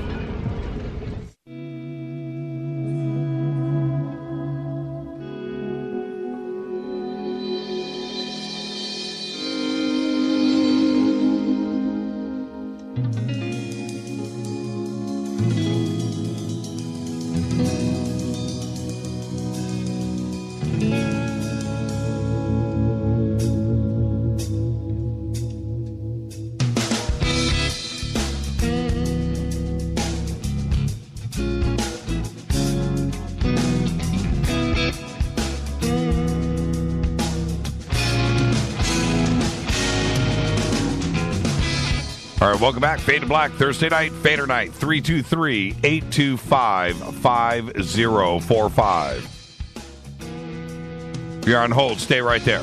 All right? It's that simple. If you're on hold, stay right there. Let's go back to the phones. Hi, you're live on Fade to Black. Hello, Mr. Jimmy Church. What are you doing? I'm sitting here dreaming about the future, Mr. Church. So what do you think, man? Steve, is it time? Do we need to blow this popsicle stand? Jimmy, I think that we can even feel the tension in society that we're waiting for an explosion of technology. Yes, I'm listening. I mean, we've used the same technology basically since 1955 to fly from one end of the country to the other. We're using the same technology since 1910 to get in our car and drive to work back and forth every day. Right. Well, the new technologies come in communication, but other than that, we're still playing the same game. It's the same song. I think that is a lot about what I'm talking about tonight. You know, that's exactly what you're talking about. Yeah, we've taken this just about as far as we can go. You know, we had this the fusion generator over in Germany that looks like it's working, right? Okay, wow. You know, creating the sun, you know, permanent, free energy, harnessing that power. All right, well, how long is that going to take to trickle down? I love it. I don't want it to stop, but how long is that going to trickle down, you know, into our cars or powering our homes or what have you, right? I get that, and I love it, but I just think that we've been in this room, man. We've been locked into it, staring at each other for a bit too long. And, the dreams and the hopes that, were given to us in the 40s and the 50s, throughout the 60s about space and exploration and what was going on out there, has been taken from us. It's been taken from us. We're stuck. What are we giving the kids of today? The children that were born in 2010. Right. Okay, they're six right. and 7 years old. Right. What dreams are we giving them now? You know what, Steve? I'm gonna tell you right now. One of the things I've thought about that a lot. Right. If you were born in 2000, 2010, by 2030. All right, I'll make my prediction right now. All of those commercial airlines out there, all of those airports, all of those planes, all of that stuff that we built, and being able to close this world down and make it a smaller place and travel and vacation and go to these exotic places, all those planes are going to be parked. Ain't going to be there ain't going to be any fuel left. All of the conventional stuff, jet engines, all of that, that's it. That's gone. Think about that for a second. Fossil fuels are not going to last forever. No. And what, are we going to grow enough corn to pump jet fuel into the fleets that we have built around this planet? No. Yeah, and what are we going to mine all the junk coal that's left and turn it into fuel? That's exactly what I'm saying. That's not going to happen. That's ain't going to happen. It ain't going to happen. 90% of the world doesn't realize, the good coal has been mined. The 80 to 85% of the good, high BTU value coal, it's already been mined. And so is all the oil. The cost of coal has got to where it is because it's become harder to get to the good coal that's left. Same thing with oil, man. Now we got to have, offshore platforms. We're, squeezing it out of shale and fracking. We're doing everything that we can, to do this. But it can't sustain itself forever. And seriously, look at an airport. Look at, if you go to LAX or JFK or Dulles or O'Hare or Miami, Atlanta, Denver, SFO, go to one of those big airports and look at the hundreds of jets that are and all the fuel that's being burned. Okay, all that technology, taking it as far as we can, that technology is still two wings, a couple of engines that the friggin' Wright brothers flew in Ohio. All right, That's it's right. the same design. And like you said, when you're looking at a kid that was born in 2000 or 2010, when he opens up a history book, and if he's got any brain whatsoever, he looks at what mankind did from 1900 to 1945. And then what we did from 1945 to 2000. Right. Nada. We stepped back. Yeah, we did. We stepped back. I know. We didn't go forward. We stepped back. In that 65 years, we've stepped back. Right. Not forward. We stepped back. Right. And yes, the World War II did propagate some of those technology, those advances. And I pray to God that it doesn't take a World War III to jumpstart another technological innovation. But we've got to let the people. First of all, we know the technology exists. That's what really bites my ass, Jimmy. Yeah, I know. I know. We know, me and you both know that the good stuff is out there. It's there. It's just not given to us yet. And at what point do we get it? When do we get it? Do we go and take it? That's right. I mean, when does the people, what are they afraid of?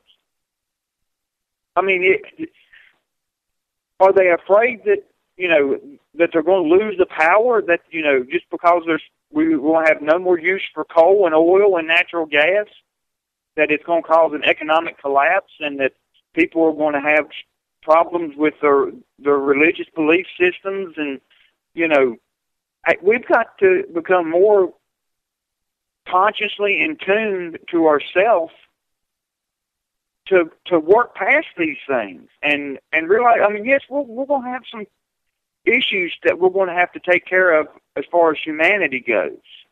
But we can overcome those problems together. You can't overcome them as individuals. You have to overcome these problems together as a people and as a society and as a race, as humanity as a race.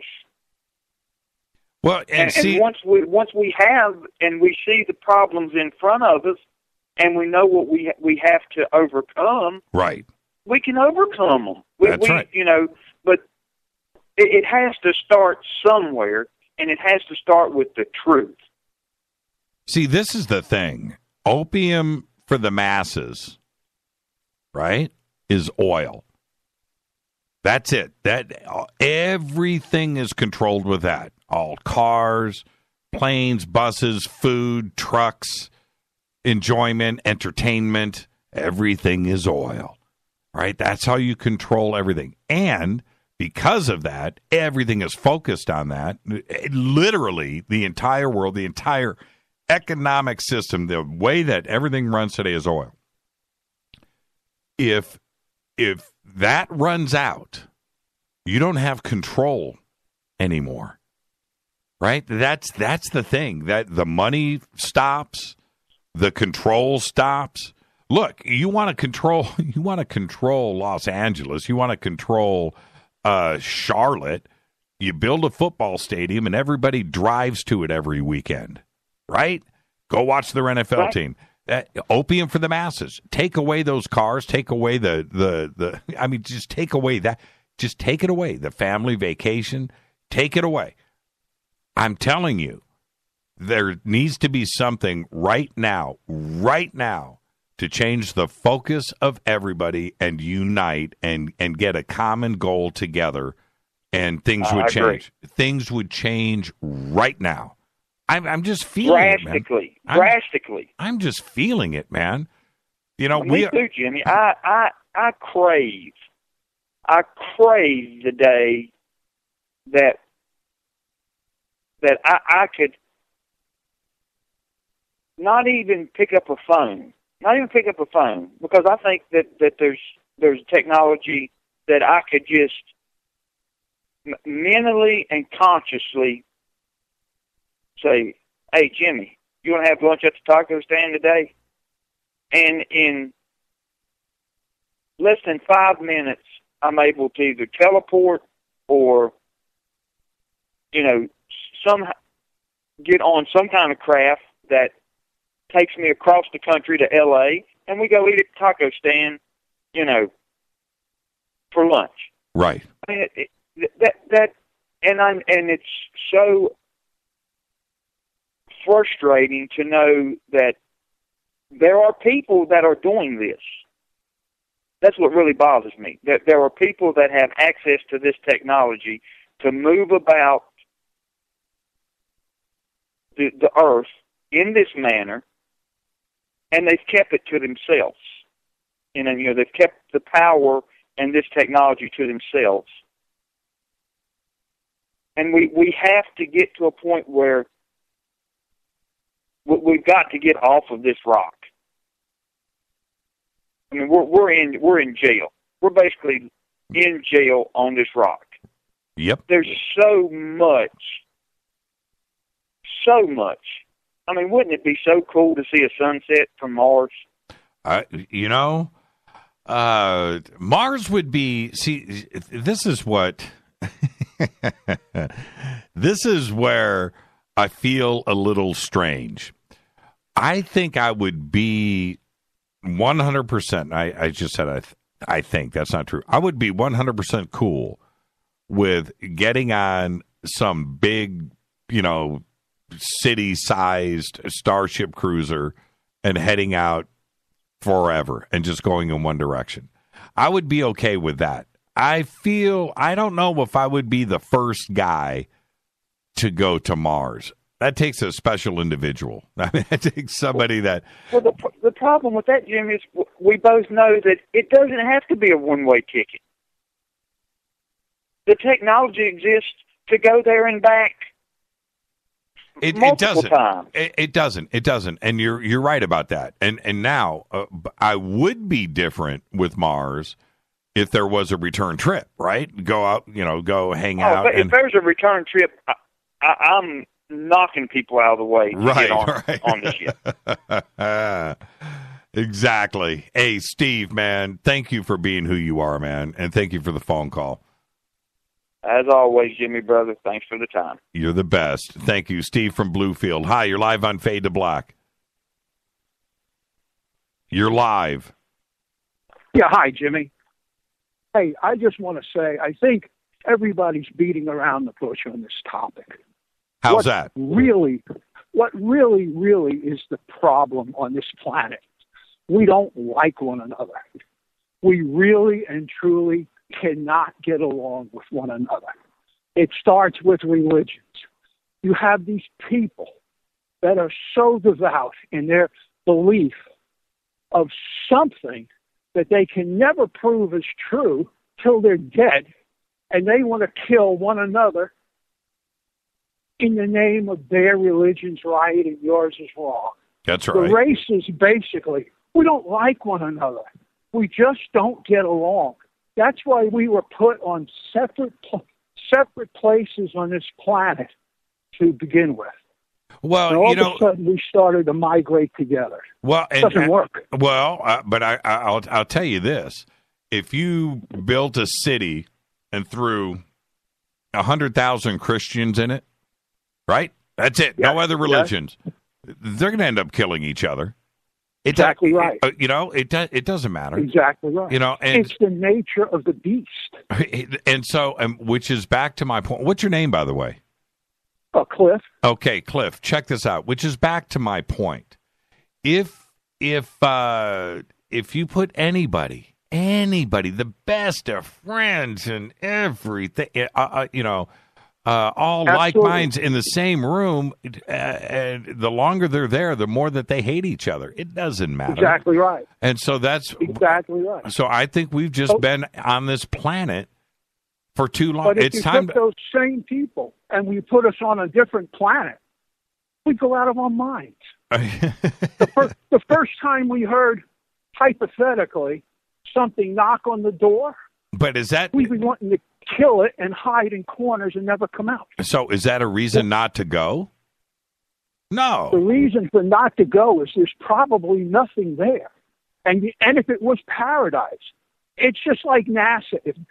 If we go to Mars, just hypothetically, we go to Mars and we find that their sand, you take one grain of their sand and add it in 1,000 gallons of water, and it turns into 1,000 gallons of high-test gasoline. We find a little plant there, and you take one little bite out of this plant, and you live to be 120 years in perfect health. Mm-hmm. Not one of those things would they ever bring back here. They would never let us know because we have such a greedy economy. The stock market is the true root of all evil.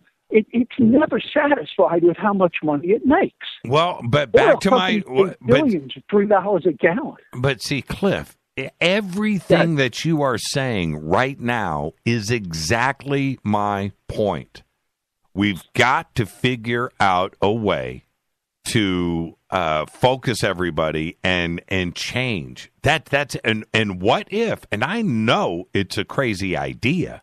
But what if we just got everybody off of the focus of religion, off of the focus of hatred, and everybody just realized that they're just earthlings, man. We're all the same. Skin color doesn't matter, man. We all have red blood.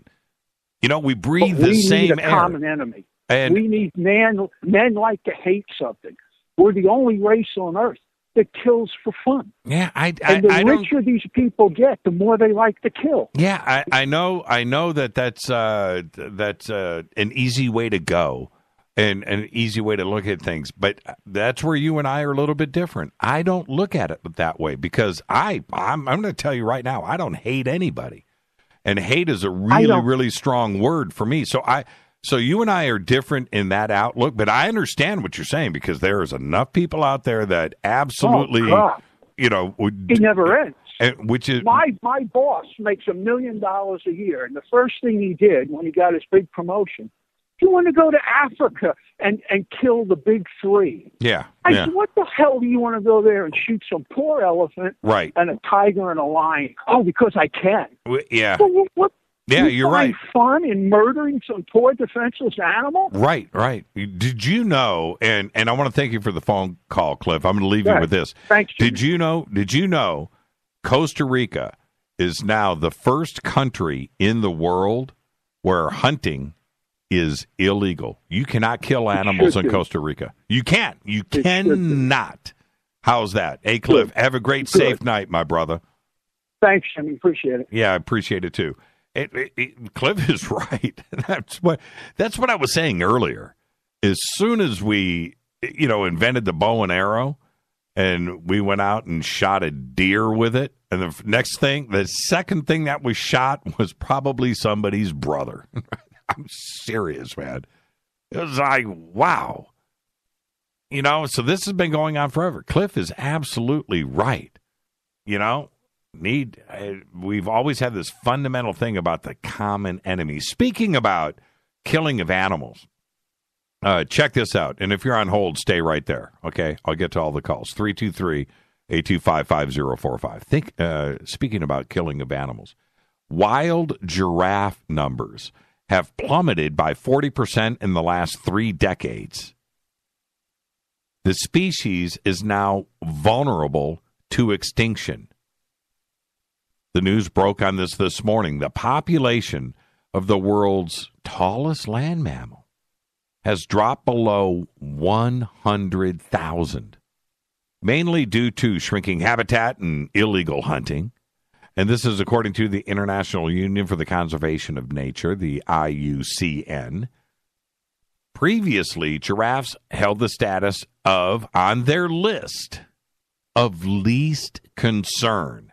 Now, the list goes all the way, they call it the red list, and you can go and find it. I've always sought it out. The red list goes from the top of the list, least concern, to the bottom of the red list, extinct. Giraffes now, they're spread apart across southern and eastern Africa with smaller pockets in the west and central Africa. But numbers have crashed in 30 years.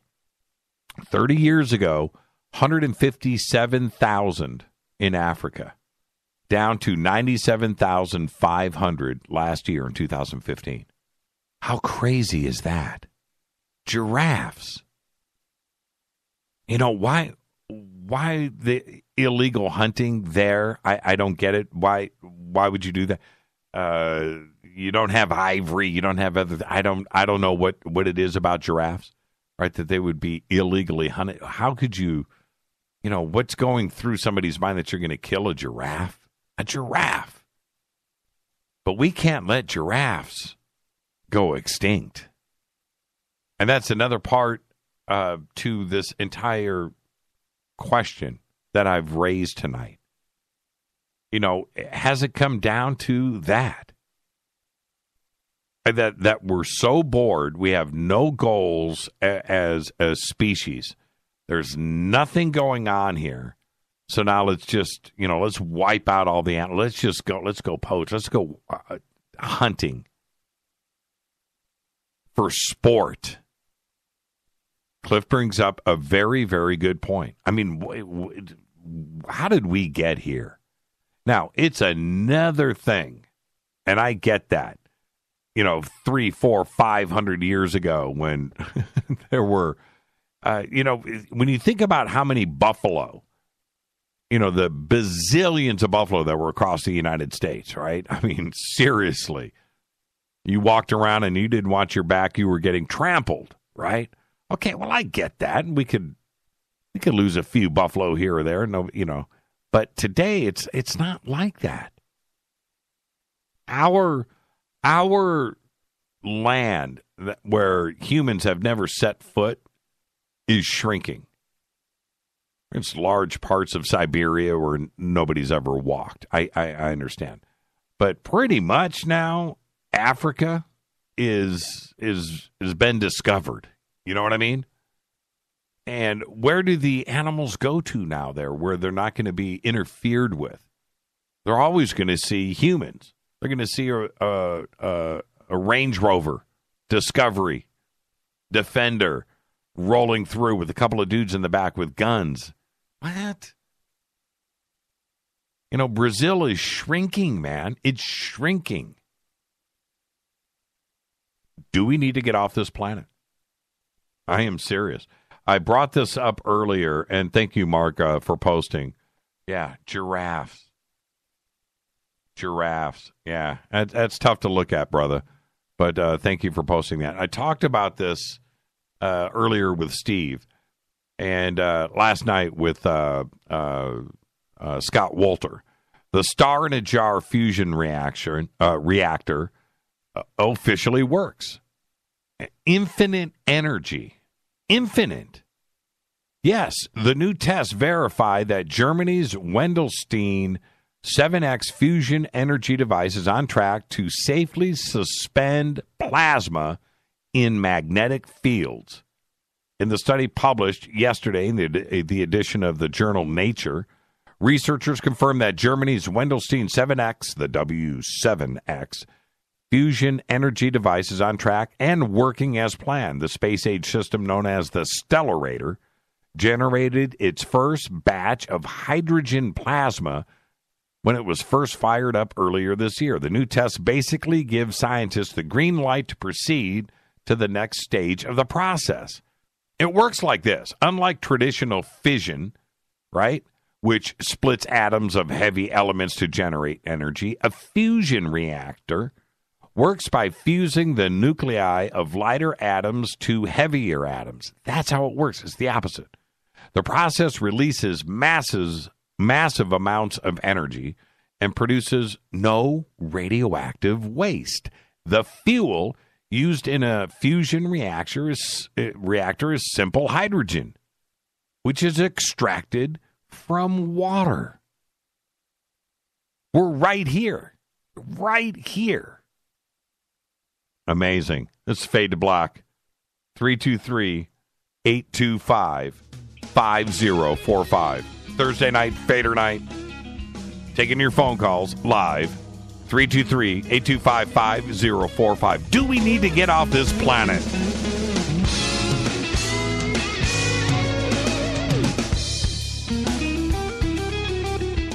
Hi everybody, this is Rob Halford, the Metal God on JimmyChurchRadio.com. KGRA Radio. Intelligent talk. You've probably heard about all the great benefits of goat milk soap, but did you know some companies take shortcuts? At Old New England Soap, we make our organic goat's milk soap using 36% goat's milk. That's 17% more than most others. Our bars are larger, so they last longer, producing lots of lather packed with vitamins. And our soap is a natural moisturizer that smooths dry and damaged skin. Order online at oldnesoap.com. That's oldnesoap.com. You've tried the rest. Now try the best. oldnesoap.com. Water-based soaps on supermarket shelves use harsh chemical acids to break down dead skin cells. And that's just not good for you. At Old New England Soap, our soaps are made without chemical ingredients, contain no alcohol or petroleum products, and use 85% organic materials and carry the USDA's organic certification. Try some today. Go to oldnesoap.com. That's oldnesoap.com. oldnesoap.com. So, you love talk radio? Then you'll love TalkStreamLive.com. TalkStream Live is always on, 24/7, with the best streaming talk shows. Find your favorite talkers and discover some new ones. It's free, readily available online or on any smartphone or tablet. Finding your favorite talk shows all in one place has gotten a whole lot easier. Just go to TalkStreamLive.com. Be sure to download the free apps from Google Play or the iTunes App Store. If you have sciatica, then you know all about the crippling pain that travels from your lower back down your leg when a spasm occurs. It's brutal. In fact, it's enough to take your breath away. Dr. Zhang's Sciatica Nerve Cream helps relieve persistent, shooting pains associated with the sciatic nerve in the lower back and legs. This natural, homeopathic cream contains the most potent ingredients to soothe even the most excruciating pain associated with sciatica. Stop the pain now. Ask for Dr. Zhang's Sciatica Nerve Cream at your local health food store or go online to trasknutrition.com. Would you like relief from muscle pain, headaches, and discomfort to sleep better, have more energy during the day, and just feel naturally amazing? Fibromalic can help. Its blend of malic acid and magnesium can provide pain relief and comfort for those who experience fibromyalgia. It helps your body absorb more oxygen, and it works quickly for a significant reduction in pain within 48 hours, all without a prescription. Ask for Fibromalic at health and vitamin shops or shop fibromalic.com. Did you know that when you're on the road with limited data or Wi-Fi available, you can still listen to every minute of Fade to Black by just calling 605-562-4482. No smartphone, app, or internet needed. It saves your data plan and no extra cost if you have unlimited minutes. Just call 605-562-4482. You can listen to me, Jimmy Church, on any phone, anytime, anywhere. Go Beckley Teppy.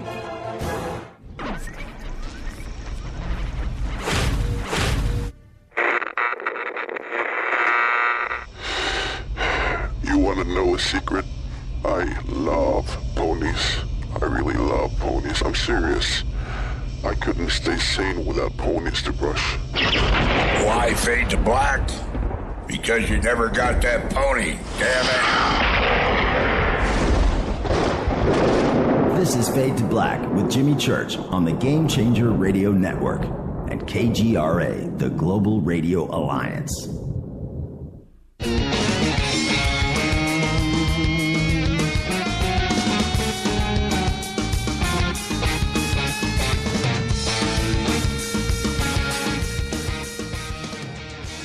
Welcome back, Fade to Black. Thursday night, Fadernight, 323-825-5045. Open lines. If you're an ordinary person trying to make sense of what's happening with the Earth's climate, in some ways, this is a very confusing time, isn't it? On one hand, climate researchers continuously are releasing new studies, some of which, at least to a non-scientist, might seem to complicate the basic premise that the burning of fossil fuels and other human activities are driving global warming and altering the climate. There's a recently published study in Nature, for example, that uses modeling to see weather. And in showing this, they're trying to show the slowdown of the rise in global surface temperatures over the last decade, and half might show until as long as, and I want you to follow me on this, 2030. And that comes after another study that was published in Earth's Future, a journal of the Geophysical Union, which concludes that there really was no hiatus in global warming at all, because the energy simply was absorbed by the planet's oceans. Now, what gets confusing here is you don't know what the truth is. You don't know what to believe now. You see these things, well, this was published in Nature, and this was done here, and this is official, and this is coming from the government, and this is coming from a school, and this is coming from, and you just don't know. And some of these, not only celebrities, but politicians out there, some of them you trust, some you don't, and the information that comes in from all of them seems to be different with a different message. And even some are saying that there is no global warming. We're actually cooling down. And it's just like, wait a minute. I saw that Al Gore movie, right? And to add to that noise level, people are also being bombarded by claims of climate change deniers, the deniers out there, which are echoed by people in high places. Now, last week, the U.S. House Science and Space and Technology Committee, chaired by Representative and Republican Lamar Smith from Texas, he doesn't believe that human activity is driving global warming. He doesn't. And he tweeted a link to an article from, and I'm not even going to say who, right? But I'm not going to do it. I'm just not going to do it. But the headline of this article from a major source says, global temperature plunge. Icy silence from climate alarmist. That's the headline, right? The article recycled claims made by a British tabloid. Again, I'm not naming names. I'm just not going to go there. That's not the point of this. That includes record high global temperatures actually had been caused by El Nino, right? El Nino for us here in Southern California is kind of funny because this goes back all the way to the mid-'80s, early 80s, which is this mass swarm of water in the Pacific and so forth. And the New York Times and the Washington Post both published articles debunking these assertions. And the Weather Channel jumps in and actually ran a detailed rebuttal in which they asked this particular website to stop using its videos. And all of this just adds to the confusion because now you don't know who is telling the truth. It seems like it would be rather easy to do. Either the ice is melting, we're warming up, or it is not. Now, and if that is the case, then it's very simple as to what's causing it. Either it is us or it is not. Because we have a funny thing that rises every morning. It's called the sun. And we've had plenty of cycles of global warming and freezing on this planet before man was ever involved. Okay? The amount of carbon dioxide that was created from dinosaurs passing gas, that's another story. So what are we to think? Now, I found this out today. According to Jeff Dukes, he's director of Purdue University's Climate Change Research Center, that the basic story on climate change hasn't really been changed either by recent studies or by the denialist claims, both sides. He says the fundamental bones of science haven't changed. The important thing to remember is that climate scientists' conclusion that the Earth is rapidly warming as the result of human activities is based upon decades' worth of studies and data. Even if a new study has a finding that could alter one part of the basic storyline, that change has to be confirmed by additional studies. Now, that makes sense, right? If anything, Duke says, recent information seems to only further substantiate scientists' existing conclusions. And I'm quoting here. He says, the studies that are coming out are interesting, but they don't change the overall message that's been consistent for decades. I would say that the most striking thing over the past year has been that the temperatures themselves, we've seen incredibly warm temperatures and drops in ice that suggest that there is a real urgency to taking action. We still see unequivocal evidence of warming and incredibly strong evidence for a dominant human influence on that warming. We see a complication in the public dialogue for misleading information, misleading tweets. But the science is really clear on this. What's muddying it is political in nature.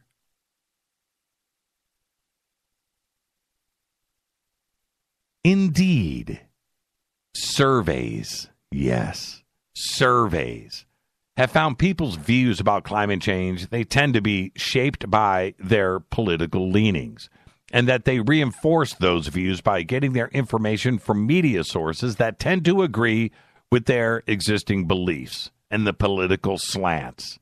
That's just the way that it is. And I get that.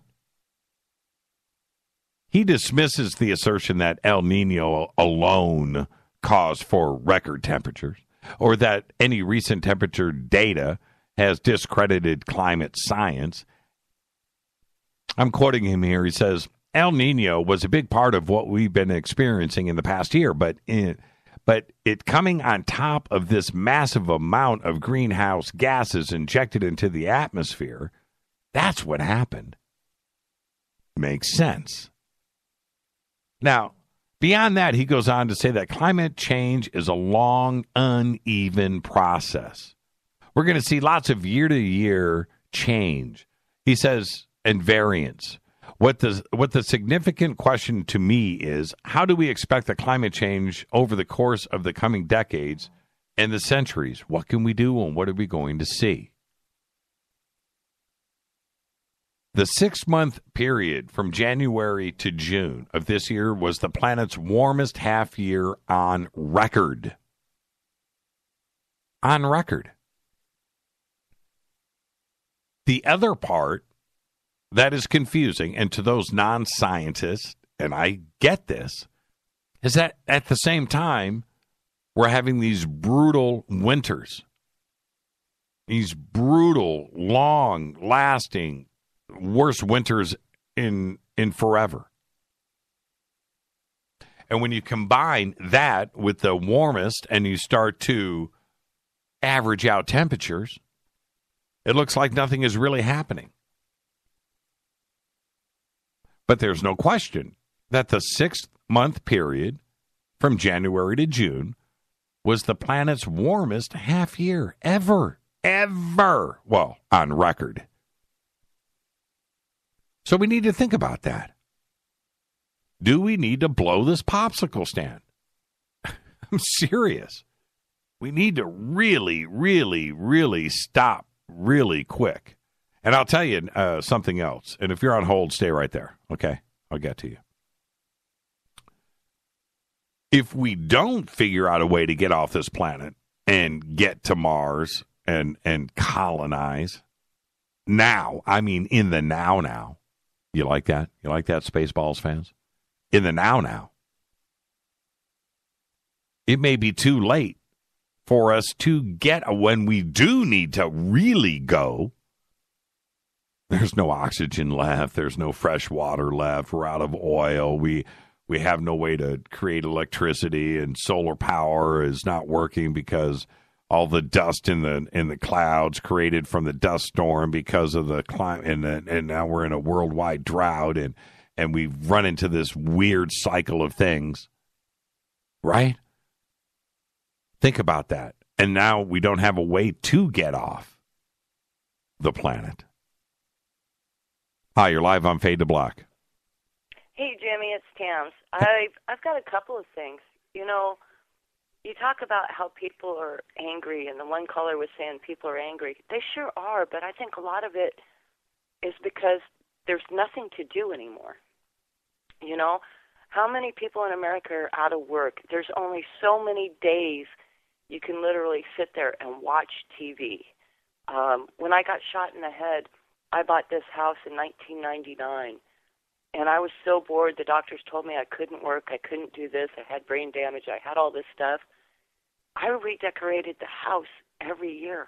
I mean, new carpets, new floors, new, you name it, whatever, new furniture, the whole 9 yards, paint, everything. And then I just still felt so angry because I had nothing else to do. Mark built me a greenhouse, and we started a reef tank, and life started changing for me. People need to get back into their hobbies. The problem with that is everything's so expensive. When people aren't working, they can't really afford that anymore. And, well, if you take that mindset, because, that's on a micro level, right? That's you. But if you take that and you apply it globally, which is my point here, is that we don't have a grand focus. We don't have a big idea. We don't have the global thing to take people's minds off of what they've been dealing with for thousands of years. Exactly. And that's this. All we're going to continue to do is spin around the sun. That's all we're going to continue to do, and we being content with doing that, we're going to go crazy. We're going to go insane, and just like any other situation, if ET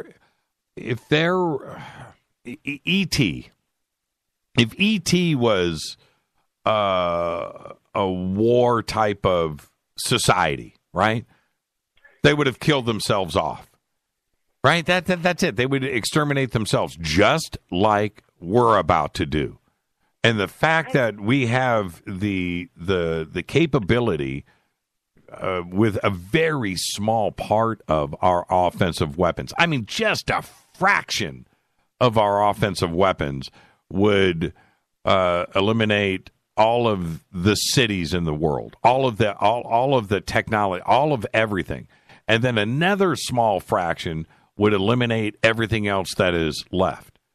And that is where we are right now. And the fact that it hasn't happened yet, we can be very thankful that it hasn't.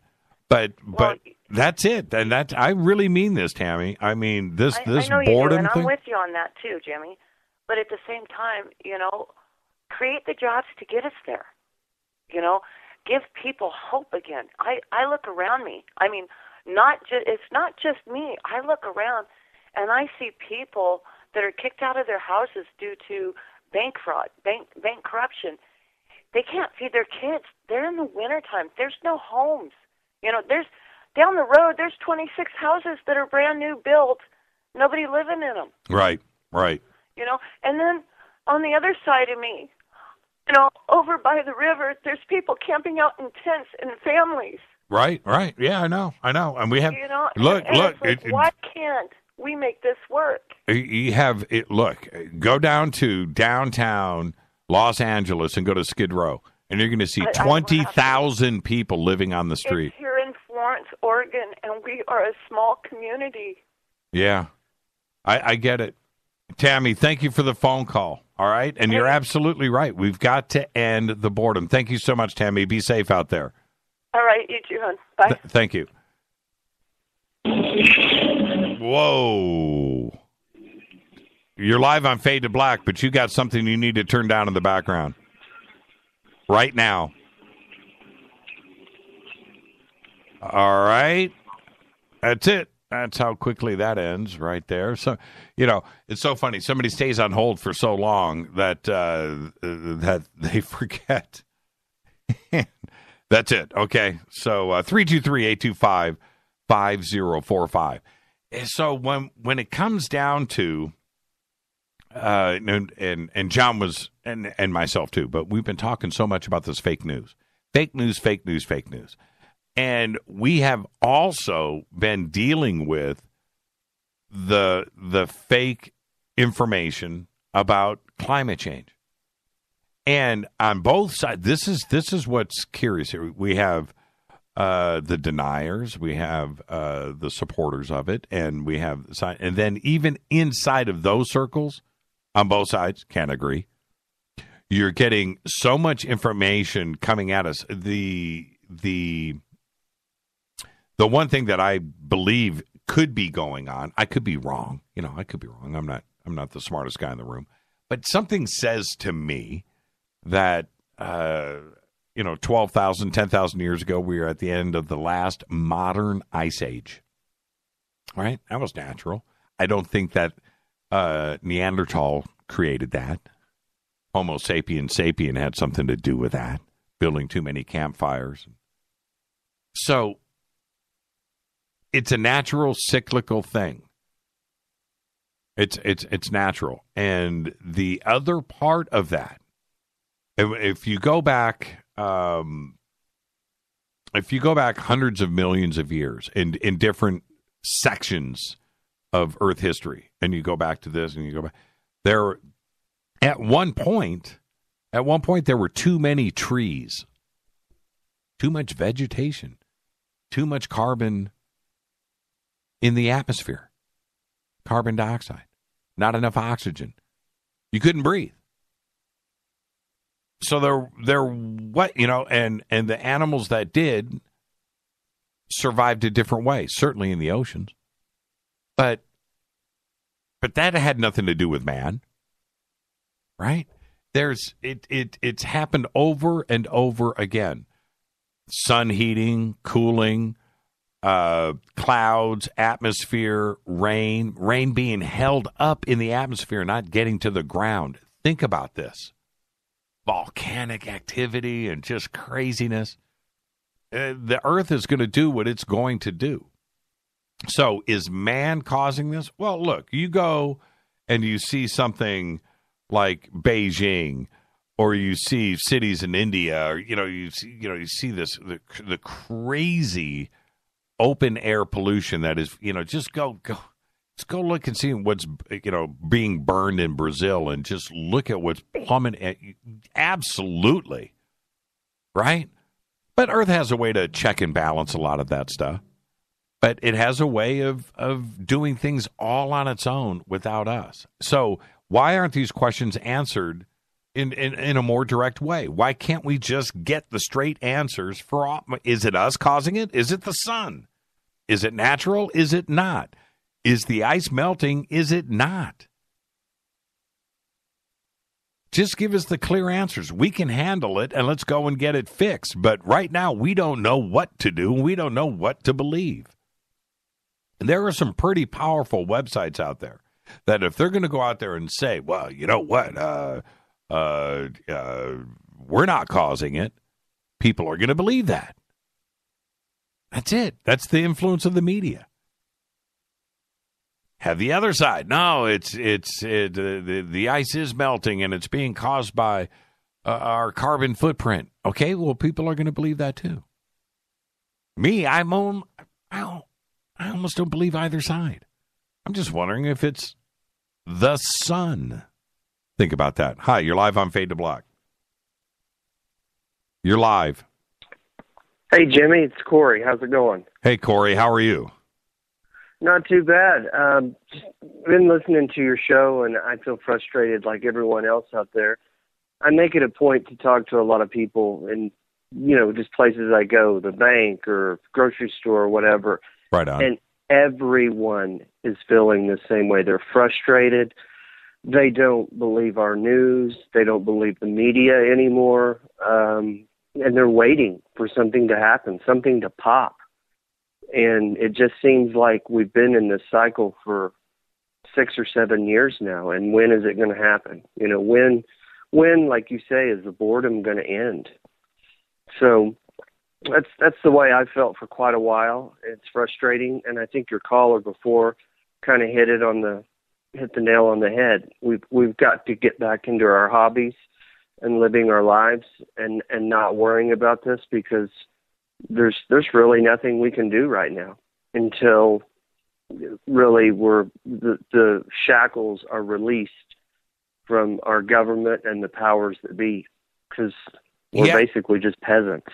And the cycle that we went through right after World War II, right, our returning veterans and those so-called nuclear families, right, building subdivisions and new cars and automatic kitchens and TVs, right, and we had a common goal. We had to go and rebuild Europe and rebuild Japan and get everybody's economies back straight, and employment was everywhere. We built our interstate, highway system. We had these tremendous goals, right? We were working for something. And so it was okay to go to work for 30 years for the same company because we had a space program going on and we were building this infrastructure and everybody was making money. Taxes were low, and cigarettes could be smoked at work. Life was fun. And you had, you had what you're saying.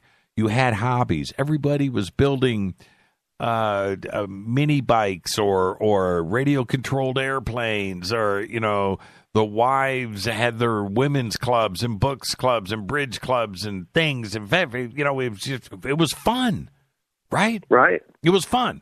And that was okay.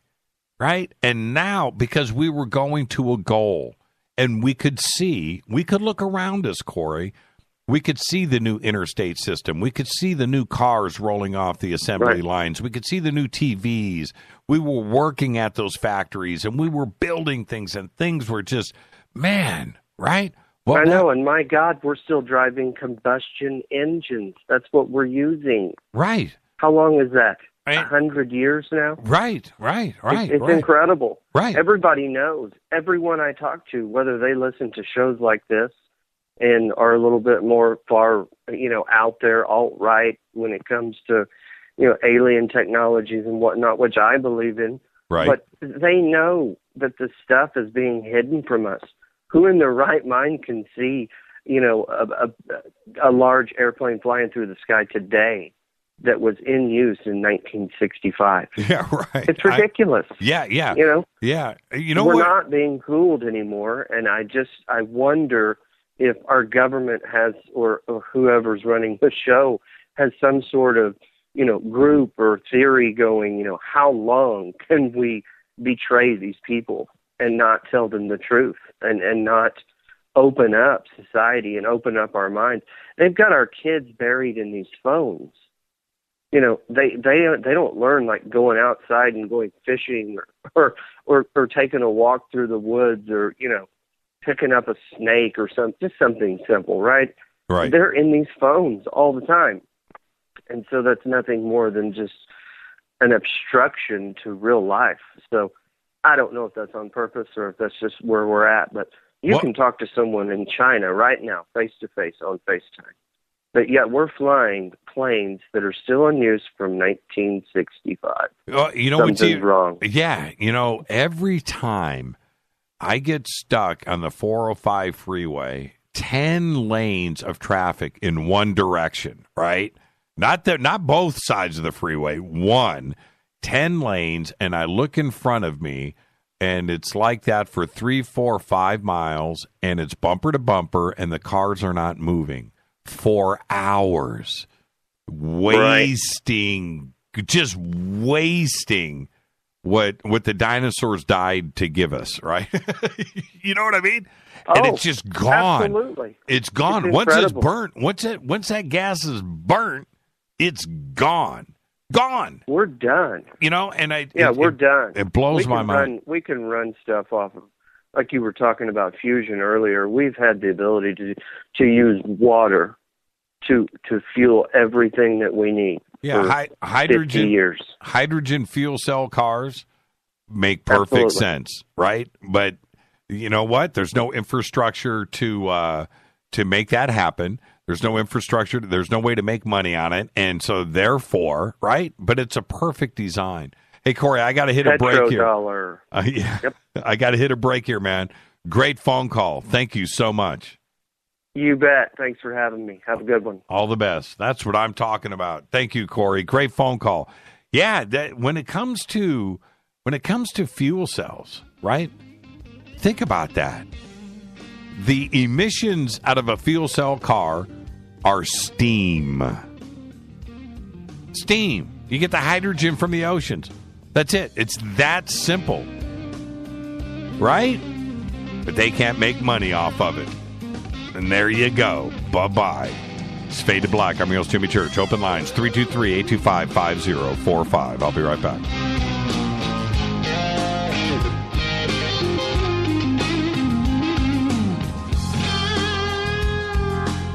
Hey, what up, y'all? It's your girl, Vivica Fox here, and you are listening to my boy, Jimmy Church, on JimmyChurchRadio.com.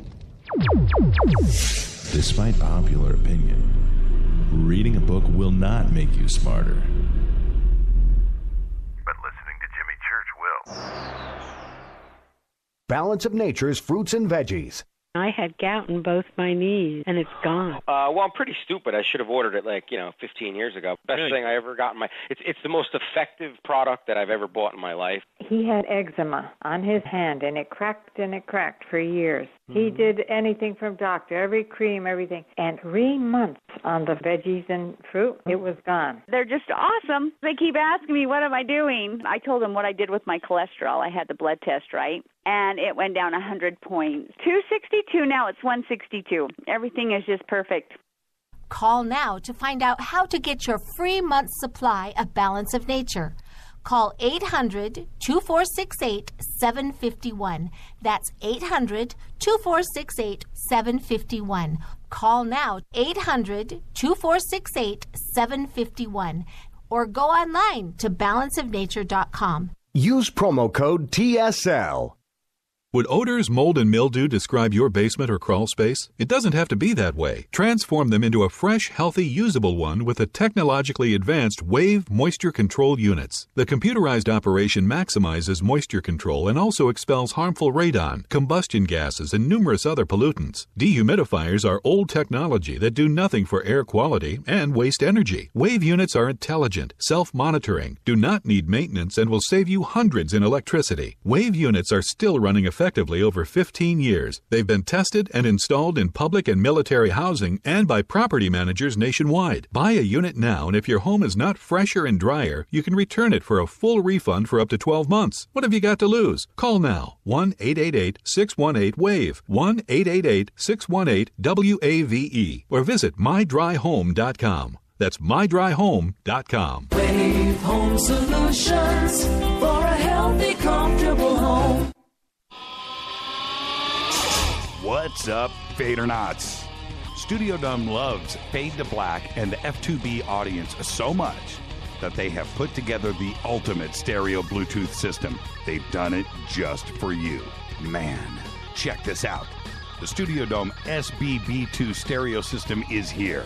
It's featuring 2 Studio Boombox 2 SBB2 wireless Bluetooth speakers, packed in its own custom hardshell case. This Studio Dome system features the very latest in stereo Bluetooth technology. The 2 full-range boomboxes are in true wireless stereo. You've got to hear this. It's amazing. It's just $129, and use the promo code JCRTWS, and you'll also get free shipping.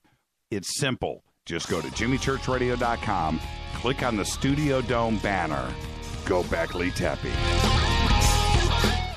This is Kristen, Erica, Brittany, Gabby, and you're listening to JimmyChurchRadio.com. It's not a lifestyle we chose. We were born this way. KGRARadio.com.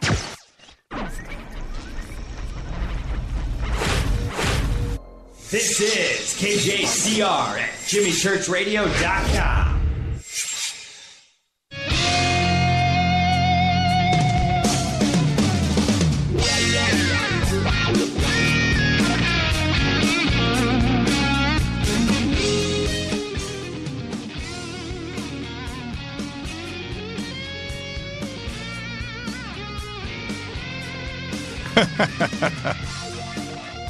Oh, man. You're not going to believe what's going on in the chat room. They're arguing about the flat earth, or one person is. Please. Oh, my God. Hang on for a second, Maria. I'll bring you in, but just hang on for a second. The earth is flat. I'll say who it is, man. It's really funny. It's Ronald, and he's just doing it just to have fun. There's just no way. I just told him, I said, dude, prove to me it's flat. I'll give you $10,000 cash. $10,000 cash. Prove to me it's flat. That's all you got to do. Because you can't. Because it's round. I'll tell you what, Ronald, make me the same offer. Offer me $10,000 to prove to you it's real. Cash. I can do it. I can do it. Let's do it. Let's do it right now. Right now. That'll be the last post that I read in there. Okay. One of the things that I've always considered over the years is when it comes to solar, right? Solar panels, man, they're great, right? They're great. Why isn't there a black car made out of solar panel paint, right? That's it. Drive it forever. Drive it for it. Just drive it. Just drive. You don't even have to charge it up, man. You just go out there and just drive it. Why? Makes sense to me. I thought about this when I was like 8 years old. Why not? Why not? And I thought about this. Why not have solar-powered planes? The entire plane is a solar panel. The wings, the body, everything. Just man, just go. Why not? I mean, I get solar panels on a roof of a house. And why it is not law, at least a moral law, that every single building, roof, house, commercial, everything, if you're going to build a building, you're going to build a structure that has a roof, it's got to have solar power on the top. Everything. Why not? Streets are black. Why not make solar-powered streets? Every street in the country, solar powered. Why not, right? Just won't do it. It makes sense. I don't get it. But there's a plane now. It's going to fly in the stratosphere. It's called the Stratospheric Solar Plane. It was just unveiled in Switzerland. The Solar Stratos, which is a sleek, white, two-seat aircraft with long wings, covered with 237 square feet, 237,000 square inches, 237,000 237 square feet of solar panels. And it's set to become the first manned solar plane to fly in the stratosphere. Solar Stratos is scheduled to begin test flights next February, in a month. Wow. Medium altitude flights are planned for the next summer, and the first stratospheric flight will take place in 2018. Now, check this out. We're talking about 82,000 feet. Now, to do that, it's not going to be pressurized. You're going to have to wear a spacesuit. You know, they got to keep the weight down. But my point is, how come it took this long? How come? I don't get it. Yeah, I like these solar powered, right? These are close. I like all of these. But why? Why not make the entire thing? There's got to be a reason behind all of this. All right, let's go to Sweden. Maria, what's up? Hi. How are you? Well, if you had solar power planes, could you actually store enough energy to carry the plane through bad weather where there is no solar energy coming through? Right. I think it'd be easy enough to solve, you know, and there's a couple of different ways to look at it. Look, I'm no engineer, but if you have direct sunlight, then you should be able to right off of the, have some battery storage, and you need that for electrical systems, but to run the engines immediately. You just go out, it's in the sun, and it'll run and have it take off. I think that. But what if you're under cloud cover? If you fly above the clouds, Maria. Yeah, but there's times when you're not above the clouds. That's when the batteries kick in for that 1 minute that you need to fly through the clouds, and then when you're above it, you're all good. It's more than a minute. So, but I'm playing devil's advocate. You can, but in this case, you're going to win this argument because the man has always beaten this argument down, and I get that. But my mind's eye says to me that our technology with solar energy and solar power and battery life and how we've shrunk and miniaturized and more efficient electric motors and everything that we have done, there is no reason right now today that all of these issues aren't solved. I agree, but you're not going to win against the greedy oil companies. Right. When they're running the U.S. All of the really cool inventions, the water-powered car, which was actually a hydrogen conversion device and stuff, but the more efficient carburetor, and I forget the kid from Texas that figured out a way to get his exhaust out of his car and and would use that back into the carburetor, and he had this little adapter plate, and he could run this thing. It was like he could get 200 miles to the gallon or something like that, right? Well, they're all dead. Right? Yeah, all those inventors don't stand a chance.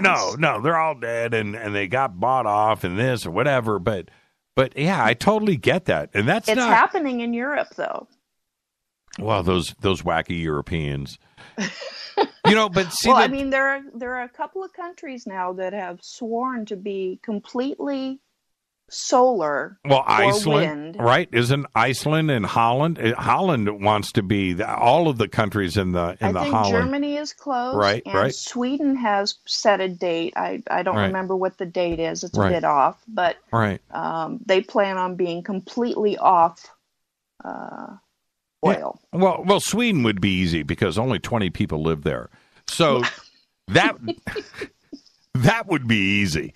But yeah, I hear you, and I don't mean to poke fun at this. The amount of wind and the wind generators that we have here in Southern California. What are they called? The turbines. The turbines. We have thousands and thousands and thousands of them. What are they doing? Most of the time, they're sitting still. Yeah. I think they power a large part of Palm Springs and that area up there. I mean, and you go I know, up over the Grapevine and you see them all. Well, not the Grapevine. No, the other direction, off of the 10. You want to go out to the 10 to the 111. Okay, well, if you go over the 5, you see them just over the Grapevine Is as there? well, but they're usually not running. Yeah. That's what I see. Well, on some windy days, it's pretty cool to see because they're humongo. They're big. Yeah. But again, I know that Northern Europe is getting in on this. We have the power of the oceans. We have the tidal waves. We have gravity. Look, this is what is puzzling to me. We have the moon, right? We have the tides. We have that movement. What are we doing? Not tapping into that. What do we do? It's right there, and you can't stop it. Right? You can't stop it. Exactly. It's going to be there every 4 hours. That tide is moving in one direction or the other. What are we doing not tapping into that? That should power the world right there. And the other thing that is uber confusing to me is why we haven't figured out gravity and magnets and the creation of electricity with that. Because gravity is a force, magnets are a force. Combine the two of them together, some brainiac, let's get this going. Oh, they're already doing it, I'm sure. Sure, but it's suppressed. But what I mean is, it's obvious to you, me, and everybody else that there are natural forces in front of us. Wind is inconsistent. I get that. The sun is inconsistent. I get that. We have clouds. I get all that. But we have a couple of things here that you don't stop. And one of them is the oceans and the tide. That would power everything. Well, you probably don't want to hear this, but the only way to get it to change is to stop using oil. Well, yeah, of course. So, of course. How are we going to do that? How are we going to get these people who know that the technology is out there, but they want to drive their cars? Well, look, there's something a little bit bigger here than the obvious. Okay, so the obvious is the oil companies and all the cars and the planes and the trains and the automobile. Okay, that's the obvious, and that's on the front. And of course, that is the main obstacles here. But we are talking about the money that most countries subsist on. Okay, and I'm talking about not only if you look at something in our backyard like Brazil or Venezuela, but you have all the Middle East countries, and you have Russia that is completely propped up on oil right now. That is their income, right? And you have Canada and the United States, where the economies of these countries, of you and I, and how we live, right? That's what comes into play here. It's exactly what comes into play, and that's why we haven't moved forward. And what about and there's the other things that we need to look at here, which is bad, but we've gotten us into this hole, which is how plastics are involved in our world. Exactly. You know, plastics That's are another everywhere. thing we need to get rid of. Plastics are everywhere. Those cars that drive on oil are plastic, right? I mean, it's just like everything comes down to oil and byproducts. I had read one day, I'm going to investigate this a little bit further and see if it's true. I had read about 20 years ago that the cream filling in Twinkies were petroleum byproducts. It would not surprise me in the least. Petroleum. There is petroleum in our not foods. vegetable oil, not animal fat. Petroleum byproducts. I wonder if that's true. Somebody needs a let's send that out. I'm sure it's true. Well, let's see. The faders are going to hit me back with this soon enough. I'm searching as we speak, but I mean it's got to be true. Oh man! So when you're up there in Sweden, are you able to see the circumference of the Earth? Does the Earth look different to you? Does it look rounder? No. Why would it look rounder? Does it look flatter? I'm looking at different stars than you are now. Yeah, no doubt. Yeah, that's because the Earth is flat and you can see them better from over there. Is that it? Yeah, supposedly. Well, I saw a news article somewhere with the galaxy or the universe is flat. Yeah, oh, God. I'm just making stuff up. I have no idea. I have no idea. You know what's funny? All the flat earthers out there. The one thing, I mean, first off, the Earth is round, right? Okay, it's round. That's it. It's just round. It's the way it is. But yes, most of us agree with you. But how do you explain gravity? If it's flat, then how do you explain? See, ancient technology. It's magnets, man. It's on the bottom side, man. It's a mechanical thing, and it. Well, what if it's not metal? Well, that's alien tech. Are there people that are living at the edges? No, that's Antarctica.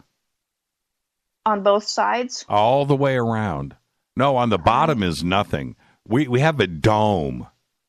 We live under a dome. Don't you have four sides? Or it's a dome. A dome, it's round. Yeah, the dome goes above us, and so when we fire a rocket up, it opens up and and shoots out. Or if a meteor comes in, it opens up and lets the meteor in. Why obviously. would we do that? Well, because the Earth is flat. Exactly. That's the point. No one's traveled to the end of it and taken a picture. Oh no, that over would the edge or something. No, that would be illegal. They don't let you out there. Yeah, see, that's illegal. So there's like a fence that encircles the entire perimeter of the plate. Dome. Yeah, the flat plate. Yeah, and that's ice. That's Antarctica, and then we have the North Pole is in the middle. That's a round circle of ice, and then Antarctica actually is all the way around the edge of the plate. Right. And then there's a dome. Place. I know, it's pretty cool. And then there's a dome there, So, and the moon is flat. The moon is flat. We're just looking at one side of it. It's just a So disc. there is no dark side of the moon? Yeah, there is, but it's on the dark side. It's on the back side of the plate. Sure. Yeah. Big conspiracy. Just a big, giant conspiracy out there. I know it's so funny, man. It's just so funny. It's so ridiculous. I'm sorry. No, I don't mean to laugh. There are people out there that truly believe. No, they don't. Be very upset. No, they do not, Maria. They do not. You don't think so? No. Anybody that wants to argue this is doing it because they like to have fun, and it's just like a debate. You go to a debate. And you have to pick a team, and then you got to debate this side, and the other person's going to debate this. Well, I want to be on that. No, you need to debate both sides. People that enjoy arguing. That's all it is. They know the Earth is round. Come on. They're smart people. They know the truth. So what are we looking at from the International Space Station? Oh no, that's no. That's all CG. That's all created. That's not real. Oh, we don't have an international right. space So that means every pilot, every boat captain, anybody that's ever flown around the world, been around the world, been up in a plane, any airplane passenger that's looked out the window in the history of the known universe, everybody everywhere is in on it. And on an airplane, when you fly up, 35,000 feet, and you look out the window and you look in, and it's nice, and right, and you see that, it's because the windows on the planes are curved. That's what. That's what it is. Yeah. Okay. Yeah. Now that makes sense. Yeah. It's a big worldwide conspiracy. Where are the aliens coming from then? The aliens built it for us. So we open the dome for them to come in? Yeah, it's theirs. It's theirs. Oh, they open the dome and come in. Yeah. We're guests. Oh. Yeah. Okay, they put the dome here. Yes. It used to be flat without a dome. No, they built the whole thing. They built the Earth. Yeah, they built the whole thing. They built the plate. Yeah, absolutely. Yeah, there you go. Do you feel better? I feel great. I'm more confused than when I first called. Yeah, that is the flat Earth theory. You know what's funny, and Les has been calling in, so I've got to get Les in here. But I'll say this: one of the funnies. Man, let me see if I can do this, Maria. If hold on for a second. Okay. Les, are you there? I am here. Maria, are you there? Maria. Oh. Did we lose Maria? I hope not. I see her beautiful face on the Skype picture. Yeah, I see her too. Oh, now she dropped. Okay. All right. Well, is this, since we're talking about the flat Earth, and I forgot where I was going. Help me out. Where was I going? You were going that the aliens created the flat Earth for us. It was. What I was going to say was, down in Panama, this is what's really, this is how stupid the flat Earth thing is, right? That, off in the horizon, the ships, and it's actually flat, and you're looking at cities and the curve. And so when I was down in Panama, and I used to look out over the Panama Canal, and I would see a couple of boats, huge ships, waiting to go through the canal, right? And they would park out there, and eventually you would see these tugboats go out there. Were called pilot boats, and the pilot boats go out, and then they drop off a pilot because he's going to actually captain the ship through the canal, right? The captain of the ship doesn't. He hands over the ship to these pilots. And I would watch this, and then when I see the pilot boats go out, and then they bring the ships in. And so one day I get on a ferry, and I'm riding out to this island, Tobago. It's like 12 miles out or something, and I could see it from where I lived. And I'm going out, and as I'm getting closer to Tobago, what I find out that's sitting out there, instead of 2 ships waiting for the canal, there was like 50 or 100. I don't know. Yeah, because they're sitting on the other side of the horizon, right? And I would see these ships start popping up, and all I got to say to all of those flat earthers out there that have never been out on the open ocean, that have never left their house, that have never been in a plane, that have never looked through a telescope, or that have never wondered, or whatever, those guys that that want to have fun with this argument, explain that to me then, because I can prove to you, that the Earth is round. You cannot prove to me that the Earth is flat. You can't do it. You can't. Well, you cannot do it. You cannot do it. Every GoPro, everything that's been shot up in the atmosphere and videotaped, it's all a ruse. Everything, it's just like... So was the space station that we saw that night fly from horizon to horizon, and fake. We saw the sun shine off it from the opposite side of the Earth. It's fake. Yeah, it's fake. It's totally fake. It was a projection. Yeah. Is what it was. It was a hologram. It was blue beam. Yep, absolutely. I agree. It was. Oh, man. Hey, Jimmy, I wanted to run this by you, man. I'm not an engineer, and I know you're not either. Talking about electric vehicles and solar. Okay, and I want you to see if this makes sense to you, because, I brought this up to someone earlier this week at work. why can't we have cars, with two sets of batteries?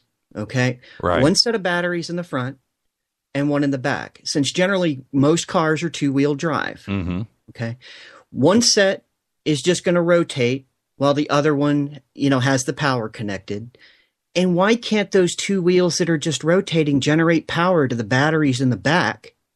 You'd never have to worry about electricity ever again, or gas or anything for a car. Makes sense to me. Why why don't we have cars like that? I had a friend in 1992, 93. He comes over to where I was working, comes over to my office and goes, dude, man, I built an electric pickup truck. I said, what? And he goes, yeah, man. And I just hooked it up. I'm going to go get it. You got to check it out. He leaves, comes back in a Toyota 4-wheel drive. Remember the Toyota that had the 4WD on the side, really cool little mini pickup truck, the 4-wheel drive. Comes back with one of those and pulls in. And, dude, it's electric, right? He's got the big Mutter tires on it. And I'm like, I don't hear the engine. Dude, I said it's electric. In the bed of the pickup truck, he had wall-to-wall car batteries with these huge, heavy electric cables tying all of them together. Pops the hood. I go, show me the motor. He goes, check it out, man. Opens it up. He's got a big electric motor, I don't know, around a foot in diameter, maybe a foot and a half long. Mm-hmm. And that is, I go, what about the dude, that's right onto the Toyota's transmission. Get out of here. And there it is. I go, dude, how long does it take to charge? Oh, man, a couple hours. How long does it last? Couple hours? Really? Can I drive it? Sure. I jumped in this thing, and I drove it around the block. Electric, man. And I pulled it. It was fast. It was powerful. It was cool. And he built it in his back. Car batteries and an electric motor. And that's it. It's just like, what is going on here? It was brilliant. It was absolutely brilliant. He goes, dude, man, I'm making another one too, man.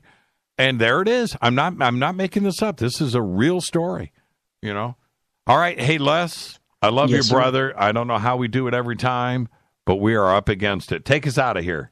Absolutely, Jimmy.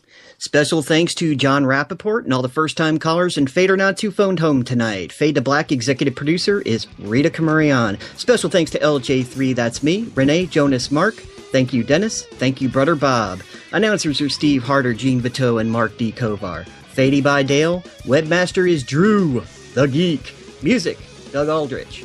Intro, Spaceboy, spaceboymusic.com.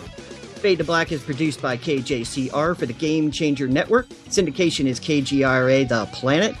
And with that, for the week, Jimmy and I are out of here. Thank you so much, Les. Be safe. You too, sir. Good night. This broadcast is owned and copyrighted 2016 by Fade to Black and the Game Changer Network. It cannot be rebroadcast, downloaded, copied, or used anywhere in the known universe without written permission from Fade to Black or the Game Changer Network. I'm your host, Jimmy Church. Follow me on Twitter at JChurchRadio. See you guys on Monday. Until then, be safe. Go Beckley Tappy.